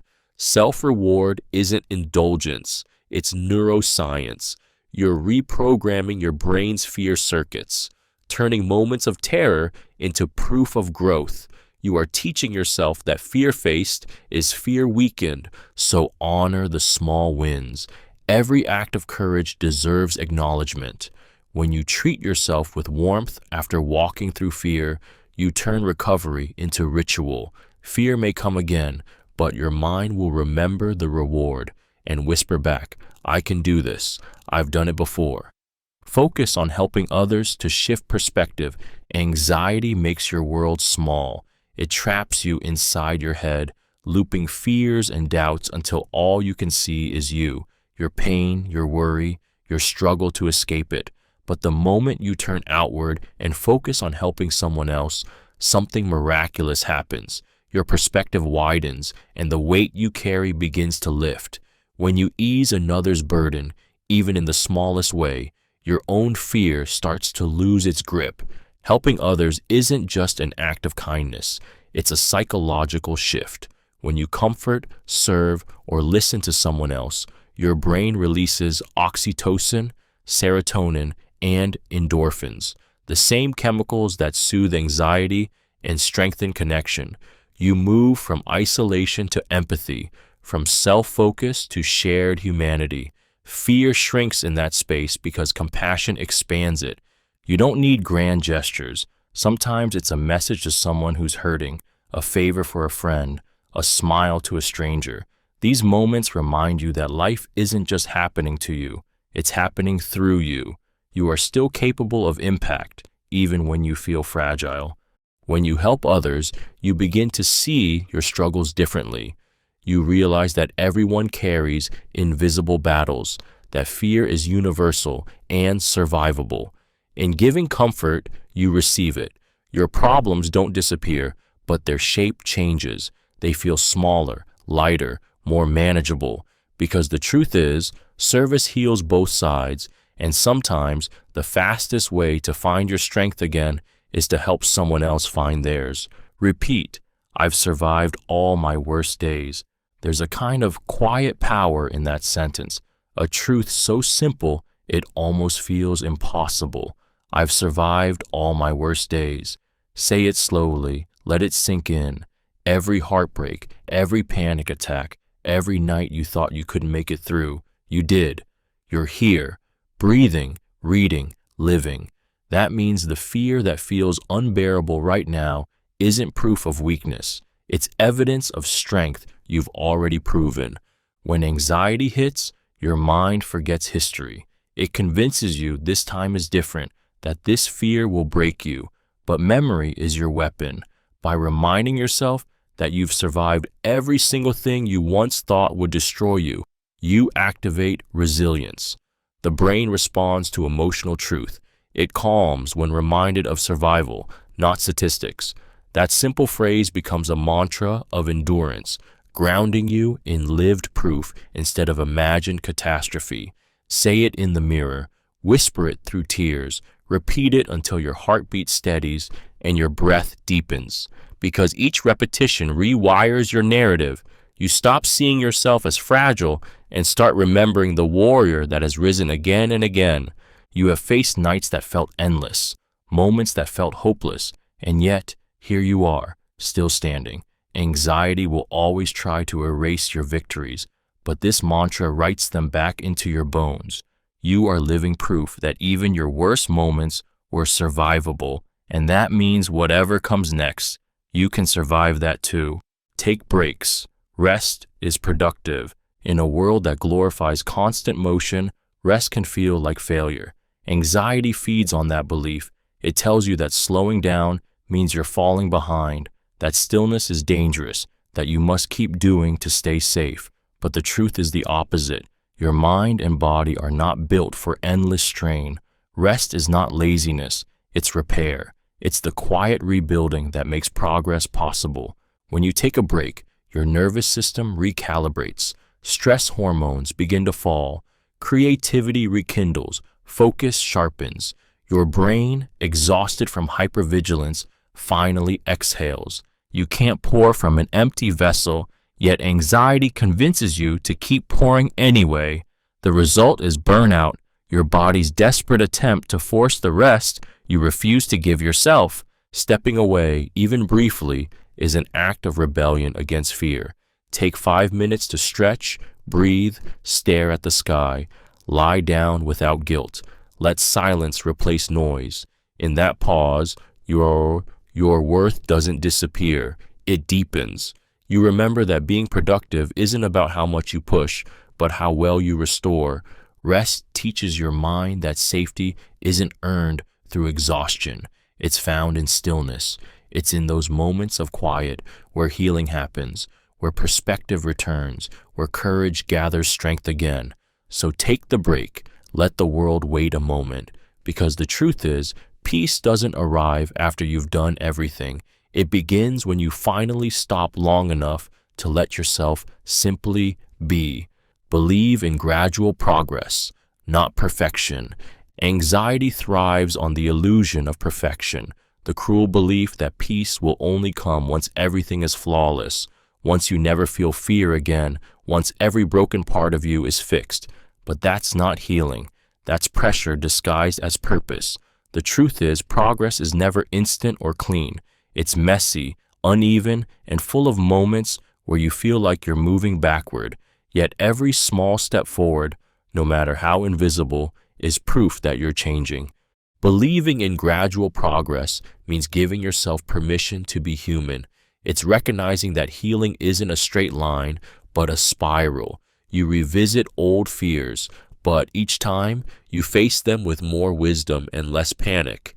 Growth doesn't mean the fear disappears, it means it no longer defines you.